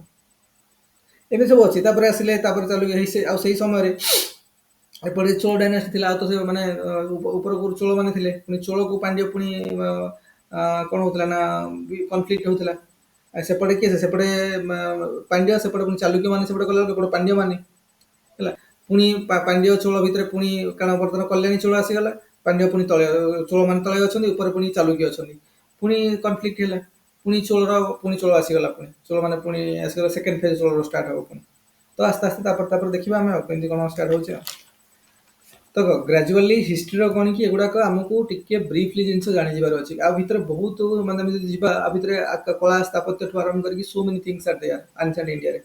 ଆଉ ସବୁ ଜିନିଷ ଆଡମିନିଷ୍ଟ୍ରେସନ ଇଏ ସବୁ ଏତେ ପଢ଼ିବା ପାଇଁ ଆମ ପାଖରେ ଟାଇମ୍ ନାହିଁ, ଆଉ ଏତେ ଗୁଡ଼ା ଆମକୁ ଦରକାର ନାହିଁ। କାରଣ ଆମର ଷ୍ଟ୍ରେଂଥ ଯାହା, ଆମ ଓପିଏସ୍ସି ମେନଲି ଆମର ଯେଉଁ ଫୋକସ୍ ବର୍ତ୍ତମାନ ହେଉଛି ଆମ ଓପିଏସ୍ସି ପାଇଁ କରୁଛନ୍ତି। ଆଉ ଓପିଏସ୍ସିର ପ୍ରିଲିମ୍ର ଷ୍ଟାଣ୍ଡାର୍ଡ ଯାହା, ସେମାନେ ଏତେ ଭିତରକୁ ଆସିନାହାନ୍ତି ପର୍ଯ୍ୟନ୍ତ। ତଥାପି ଆମେ ବହୁତ ଜିନିଷ ଭିତରକୁ ଯାଇକି ପଢ଼ୁଛନ୍ତି, ଯେଉଁ ଜିନିଷ ଆର୍ଟ ଆଣ୍ଡ କଲଚର ହେଲ୍ପ କରେ ତାକୁ ଟିକେ ଭିତରକୁ ଯାଇକି ପଢ଼ୁଛନ୍ତି। ଆଉ ବାକି ଏତେ ଇଏ ଆମକୁ ନାହିଁ। ତେଣୁ ଆମେ ଟିକେ ଟିକେ ଉପରେ ଯାହା ଅଛି ତାକୁ ଯେମିତି ପଢ଼ୁଛି ଯେଉଁ ଷ୍ଟାଇଲରେ, ତ ଟିକେ ଟିକେ ବ୍ରିଫଲି ସବୁ ଜିନିଷ ଜାଣିଥିବା ଦରକାର। କୋଉ ରାଜା କ'ଣ ଥିଲେ, ମେନ୍ ରାଜା କିଏ ଥିଲେ, ତାଙ୍କ ସମୟରେ କ'ଣ କ'ଣ ହେଇଥିଲା, କେମିତି କ'ଣ କନଫ୍ଲିକ୍ଟ ହେଇଥିଲା, କୋଉ ସ୍ଲାବ ମାନେ କୋଉ ଇନସ୍କ୍ରିପସନ୍ ଲେଖା ହେଇଥିଲା, କିଏ ସେ ଇନସ୍କ୍ରିପସନ୍ ଲେଖିଥିଲେ, କୋଉଠି କ'ଣ, ଏଇ ସବୁ ଜିନିଷ ଟିକେ ଜାଣିଗଲେ ଆମ ପ୍ରିଲିମ୍ ପାଇଁ ବହୁତ ହେଲ୍ପଫୁଲ୍ ହବ। ତ ଆମେ ଟୋଟାଲି ଆନ୍ସିଏଣ୍ଟ ଇଣ୍ଡିଆ ତମେ ଦେଖିବ, ଆମେ ଏବେ ତ ଆଜି ତ ସରିଲାନି, ଲଙ୍ଗ କ୍ଲାସ୍ ହେଇଥିଲା, ଆଜି ସରିଯାଇଥାନ୍ତା। ତେଣୁ ଆନ୍ସିଏଣ୍ଟ ଇଣ୍ଡିଆ ଆମର ସରିବ ଏବେ ଆମେ ପୁରା ନେଇକି ତାକୁ ପୁଣି ପ୍ରଥମ ଡାଇନାଷ୍ଟି ସହିତ ମିଶାଇଦେବା ଚାଲୁକ୍ୟ ମାନଙ୍କୁ, ହେଲେ ଆମେ ପୁରା ଆନ୍ସିଏଣ୍ଟ ଇଣ୍ଡିଆ ସରିଯିବ। ଆଉ ତାପରେ ଆମେ ମେଡିଭାଲ ଇଣ୍ଡିଆକୁ ଯିବା। ତ ଆନ୍ସିଏଣ୍ଟ ଇଣ୍ଡିଆ ସରିଗଲେ ଆନ୍ସିଏଣ୍ଟ ଇଣ୍ଡିଆରୁ ଯେଉଁ କୋଶ୍ଚିନ୍ ତମେ ଲଗେଇବ ନା ସବୁ ହବ। ତ ଆପରେ ଆମେ ପଢ଼ିବା ଭକଟକ ଡାଇନାଷ୍ଟି। ଭକଟକ ଡାଇନାଷ୍ଟି ପରେ ଆମେ ପଢ଼ିବା କ'ଣ, ଚାଲୁକ୍ୟ ଡାଇନାଷ୍ଟି, ବାତପି ଚାଲୁକ୍ୟ, ତାପରେ ପୁଣି ରାଷ୍ଟ୍ରକୂଟ, ତାପରେ ପୁଣି ତାପରେ କଲ୍ୟାଣୀ ଚାଲୁକ୍ୟ ହେଲା। କଲ୍ୟାଣୀ ଚାଲୁକ୍ୟ ପରେ ଆମେ ପଢ଼ିବା କଲ୍ୟାଣୀ ଚାଲୁକ୍ୟ। କଲ୍ୟାଣୀ ଚାଲୁକ୍ୟ ପରେ ଆମେ ପଢ଼ିବା କ'ଣ କିରେ, ତାପରେ ଆମେ ପଢ଼ିବା ପଲ୍ଲବ ଡାଇନାଷ୍ଟି। ପଲ୍ଲବ ଡାଇନାଷ୍ଟି ତ କନଷ୍ଟାଣ୍ଟଲି ଚାଲିଛି ପଲ୍ଲବ ଡାଇନାଷ୍ଟି, କାରଣ ସେଇ ସମୟରେ ଏପଟେ ଚାଲୁକ୍ୟ ପଲ୍ଲବ ଏପଟେ ଅଛନ୍ତି। ତେଣୁ ପଲ୍ଲବ ମାନଙ୍କୁ ପୁଣି ଚୋଳ ମାନେ ପୁଣି ତାକୁ ହାତ କରିକି ପୁଣି ଚୋଳ ସାମ୍ରାଜ୍ୟ ପୁଣି ଗଢ଼ି ଉଠିଲା, ପୁଣି ଚୋଳ ଡାଇନାଷ୍ଟି। ଆଉ ଚୋଳ ଡାଇନାଷ୍ଟି ସରିଲା ପରେ ଆମେ କ'ଣ ପଢ଼ିବା, ଚୋଳ ଡାଇନାଷ୍ଟି ସରିଲେ କ'ଣ ପଢ଼ିବା କିରେ, ପଲ୍ଲବ ଡାଇନାଷ୍ଟି ପରେ ଚୋଳ ଡାଇନାଷ୍ଟି, ତାପରେ ଆଉ କ'ଣ ରହିଲା କି, ଚୋଳ ଡାଇନାଷ୍ଟିର ଫେଜ୍ 2 ପଢ଼ିବା। ତ ସରିଲା ଆଉ କ'ଣ ହେଲା। ସରିଲା ପରେ ଆମେ ଦେଖିବା ତାପରେ ତ ପୁଣି ଏହି ସମୟରେ ରାଜପୁତ ମାନେ ଏପଟେ ରହିଥିଲେ, କୋଉଠି ନର୍ଥ ଇଣ୍ଡିଆରେ ରାଜପୁତ ମାନେ, ଯେଉଁ ଆମର ଚୌହାନ, ପୃଥ୍ୱୀରାଜ ଚୌହାନ ଡାଇନାଷ୍ଟି ଯେଉଁ ଥିଲା। ତାପରେ କେମିତି ମହମ୍ମଦ ଘୁରି ଆସିଲେ କ'ଣ, ତାପରେ ତ ପୁଣି ମେଡିଭାଲ ଇଣ୍ଡିଆ ଷ୍ଟାର୍ଟ ହେଇଗଲା କ'ଣ ସେପଟେ, ତ ମେଡିଭାଲ ଇଣ୍ଡିଆ ତାପରେ ଷ୍ଟାର୍ଟ ହେଇଗଲା। ତ ଆମର ଏତିକିରେ ଆନ୍ସିଏଣ୍ଟ ଇଣ୍ଡିଆ ସରିଯିବ। ତେଣୁ ଆଉ ଗୋଟେ କ୍ଲାସ୍ ଲାଗିବ ସରିବା ପାଇଁ ଆନ୍ସିଏଣ୍ଟ ଇଣ୍ଡିଆକୁ। ତେଣୁ ଏତିକି ସରିଗଲେ ଆମର ଆନ୍ସିଏଣ୍ଟ ଇଣ୍ଡିଆ ସରିଲା। ତେଣୁ ଯେତେ ଏମସିକ୍ୟୁ ଲଗାଉଛ ଲଗାଅ, ଆଉ ଏମସିକ୍ୟୁ ଲଗାଇଲା ବେଳେ କିଛି ନୂଆ ଜିନିଷ ପାଉଛ କରିବ। ଆଉ ସବୁବେଳେ ମୁଁ କହେ, ମୋର ସଜେସନ୍ ହେଲା, ଯେଉଁ ଏମସିକ୍ୟୁ ଗୁଡ଼ାକ ପ୍ରିଭିୟସ୍ ଇୟର୍ରେ ପଢ଼ିଛି ତାକୁ ଲଗାଅ। କାରଣ ଗୁଡ଼ାଏ ଏମସିକ୍ୟୁ ଆଡୁ ସାଡୁ କରି ସଲ୍ଭ କରି କିଛି ଲାଭ ନାହିଁ, ଆମ ଟାଇମ୍ ନଷ୍ଟ ହେବ। ଆଉ ଆମର କେବଳ ନୋଟ୍ ରିଭିଜନ୍ ଆମର କରିବାର ଅଛି। ନୋଟ୍ ରିଭିଜନ୍ ଠିକ୍ସେ ହେଲା କି ନାହିଁ, ଟିକେ ଏମସିକ୍ୟୁ ଲଗାଇବାର ଅଛି ପ୍ରାକ୍ଟିସ୍ ପାଇଁ। ଏମସିକ୍ୟୁ ଲଗାଇବା, ତଥାପି ଆମର 2 PM ଡିସ୍କସନ୍, ଆମେ ଏଇଟା ସବୁ ଡିସ୍କସନ୍ କରିବା ଏଇ ନେକ୍ସଟ ସବୁ ଗୁଡ଼ାକ। ତଥାପି ବି ତମେ ନିଜ ତରଫରୁ ଲଗେଇ ଚାଲ। ତ ancient India complete. Ancient India ହେଲେ 3-4ଟା କି 5ଟା କୋଶ୍ଚିନ୍ ପଡ଼ିବ। मेडिवल 3-4टा क्वेश्चन पड़ो सेठू मॉडर्न रू पड़ो किसी तेणु जो क्वेश्चन हमको आंशियन इंडिया आसो देख आगुरी आंशियन इंडिया मैंने खाली मौर्य डायनास्टी 2टा क्वेश्चन गुप्त डायनास्टी 2टा क्वेश्चन 4टा क्वेश्चन पकड़ दौले से कहते जो मैंने स्मार्ट पिला से भल करेंगे आज जी भकुल सी कौन अरे आंशियन इंडिया पढ़ुचे रे स्टार्ट करिया आईबीसी रू पढ़िया स्टार्ट करिया सब किंतु जी स्मार्ट पिला से जानवे 4टा क्वेश्चन पढ़ो गुप्त रू पढ़ो मौर्य रू पढ़ो तेणु 2टा भल पढ़ी जाए ता भर क्वेश्चन आसो करके मार्क आनिक आसो आ भकुल जी स्टार्ट हो आईबीसी रू किंतु ठीक अच्छे आम भी जो पढ़ुं प्रिपेयर करके आम आईबीसी रू स्टार्ट करवा सब कारण टी आम तो डिटेलिंग में जाइना ना टी ब्रीफली जिन एनालिसिस कर देखी तेणु आईबीसी रू स्टार्ट करके आम वर्धन डायनास्टी पर्यटन आसवा साउथ इंडिया जहाँ देखा तो मेन मेन जिन देखीदे कि मेन फोकस ना मौर्य डायनास्टी और गुप्त डायनास्टी आउ चोल डायनास्टी पर फोकस करवा कारण चोलटा भी सेकेंड चोल भी बहुत माने अच्छी तो सेगुड़ा भी काफी से समय दबदबा था काफी तो सेगुड़ा टी देखिए जा भल ये पर्यटन पकई नथिले बर्तमान पकई पारती वर्ष पकई पारती कारण प्रति वर्ष परीक्षा है ना नुआ नुआ पढ़ला लोग खाली 2टा दिन मौर्य को गुप्त देखीगले हो जाता कि बर्तमान टी भर जाकर पढ़ा पड़ो आ सब गुड़ाक टिके माने एत डेप्थ ना कहीं जी नोट बनले से नोट्स खाली एमसीक्यू लगाओ ये आउ एनसीआरटी फेनसीआरटी पढ़ले तुम पागल हो जेनु एनसीआरटी पढ़ो से जो पुराना एनसीआरटी बही अच्छी एंशिएंट इंडिया मिडिवल इंडिया से सब तुम पागल हो तेणु सा भर पशिया दरकार नहीं आमको केवल ये नोट्स पढ़ार अच्छे और एमसीक्यू लगार अच्छे आम प्रिलिम काम हो प्रिलिम जहाँ क्वेश्चन आस यूपीएससी स्पेशली आम काम हो अरे बुझा पड़ा कि हाँ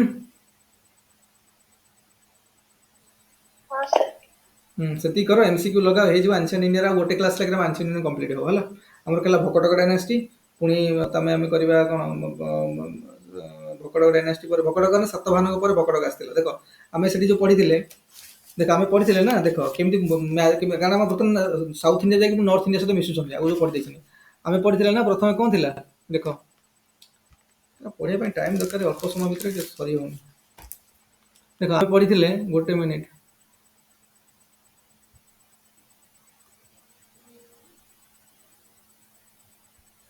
आम कौन पढ़ी आम पढ़ी प्रथम है हरिणक डायनास्टी है तापर हरिणक डायनास्टी पर कौन डायनास्टी आसला कि शिशुनाग डायनास्टी तापर कौन आसला हाँ नंद डायनास्टी तापर आसला मौर्य डायनास्टी ये मौर्य डायनास्टी डिवीजन स्टार्ट है एपटे आसीगला आईएस पी एपटे आईएस पी के एपटे कौन चलला अरे एपटे कौन चलला एपटे कौन चलला कि मौर्य पर कौन आसला शुंग डायनास्टी तापर कौन आसला तापर कन्नव डायनास्टी तापर कौन आसला तापर कौन आसला कि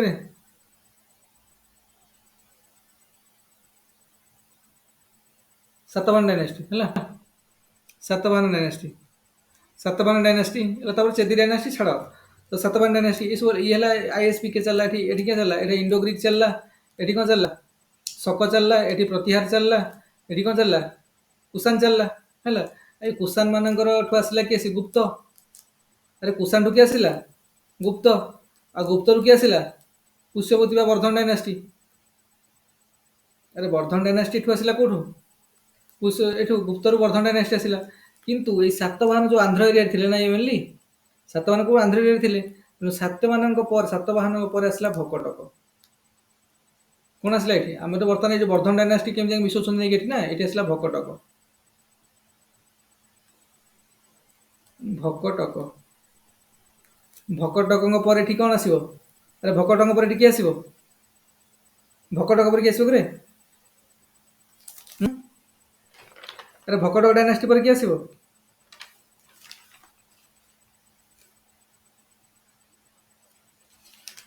तापर आसो चालुक्य डायनास्टी चालुक्य डायनास्टी ये जो मुझे कहली चालुक्य पुणी केते प्रकार चालुक्य पुणी 3टा फेज अच्छी ये जो चालुक्य आसो चालुक्यर 3टा फेज हो 3टार गोटे हो बादामी चालुक्य बातपी चालुक्य जोटा भातपी चालुक्य बातपी चालुक्य जार फुलकेशी 2 होउछन जार राजा तापर आसी कौन कल्याणी चालुक्य तापर आस भेंगी चालुक्य देखिए सब कौन मतलब कहि सब भेंगी चालुक्य ये जो बातपी चालुक्य ये प्रथम आसला प्रथम फेज तापर ये सेकेंड फेज तापर ये गोटे ये सिग्निफिकेंस ना यार किंतु तथापि गोटे अच्छी कल्याणी तेणु ये जो आर राजा होउछन कि फुलकेशी 2 फुलकेशी 2 होउछन आर राजा ये फुलकेशी टू क्या हरई जाकि अरे क्या हरई ये वर्धन डायनास्टी राजा हर्षवर्धन को हर्षवर्धन आमको जाकि हरई फुलकेशी टू साउथ इंडिया जाकि बर्तमान लगे नॉर्थ इंडिया भाया है अरे बुझा पड़ा देखो हिस्ट्री सब ना एमती मन इच्छा पढ़नी टे लिंकेज कर स्टार्टिंग लिंकेज कर पढ़ तो मजा आसो टे है केमती होता कौन है कौन बर्तमान आम पढ़ीदे बर्तमान जाणीगले आप पढ़िया बर्तमान कौन बर्तमान आम तलू आसिले बर्तमान साउथ इंडिया देखिए तो प्रथम आसला कौन संगम समय चेर देखिले पांड्य देखिले चोल देखिले चोल आर्लीस्ट चोल फेजटा देखिले है तो आर्लीस्ट से चोल जगह आर्लीस्ट चोल पर किए पड़ा पल्लव आसला से पल्लव आसला बेलू एपटे किए फुलकेशी टू आसगलानी गोटे भकट आस फुलकेशी टू आसलानी फुलकेशी टू पर पुणी किए पलि आसला ये फुलकेशी टू आसला फुलकेशी टू पर किए आसला हारी फुलकेशी टू पर आसला राष्ट्रकूट कि ये पल्लव तेणु पल्लव राष्ट्रकूट सहित कि राष्ट्रकूट थे से समय कौन माने चालुक्य मैंने पूरा सामंत होते से चाहते रास्ता खोजुले केतबेले आमको चांस मिले आम पुणी डिफिट करके पुणी आम राज्य फेरी पाइबा 200 वर्ष लगे वेट कले 200 वर्ष काल राष्ट्रकूट समय सरला पुणी चालुक्य आसीगले चालुक्यर phase two start Kalyani Chalukya start है से पुणी एपटे पांड्य एपटे किए पल्लव मैंने अच्छा से समय पल्लव किए हरइले सागर पलि आसिले चोल पुणी पल्लव पर पुणी चोल आसीगले बुझुच ना ना चोल जो पलि आसिले चोल आसला पुणी चोल साम्राज्य चलला तो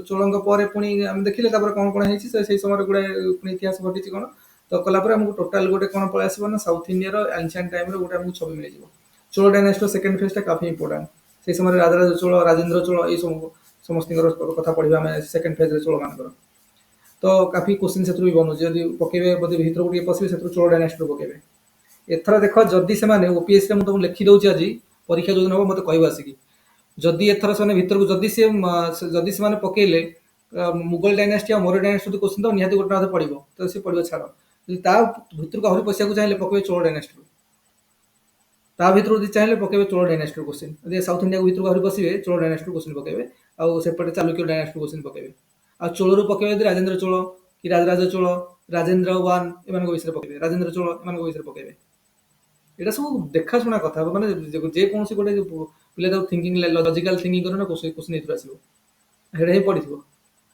बुझल ना तेणु डर किसी ना प्रिलिम इतिहास सब आम एनशिएंट मेडिवल और मॉडर्न पूरा सरीगले पूरा इतिहास किसी प्रोब्लेम हम जदि हम आम इतिहास क्लास कंटिन्यू करिया काली जदि हम इतिहास क्लास पुणी कंटिन्यू हम अभी अलग स्टॉप कर इतिहास पूरा सारद सरले आप क्वेश्चन लगे परीक्षा पुणी कर संडे टेस्ट पुणी हम पुणी ये तो मॉडर्न इंडिया हम पुणी एनशिएंट इंडिया करिया मेडिवल इंडिया करिया हिस्ट्री पूरा सारद अरे बुझा पड़ा क्लियर है कि ना कुछ प्रोब्लेम रोचे जदि जो प्रोब्लेम हो मत कह पुणी पूरा पूरा फ्लोटा आमको कर मेंटेन करार अच्छे है सरला कि होम साइंस क्लास बंद करके पढ़े देवा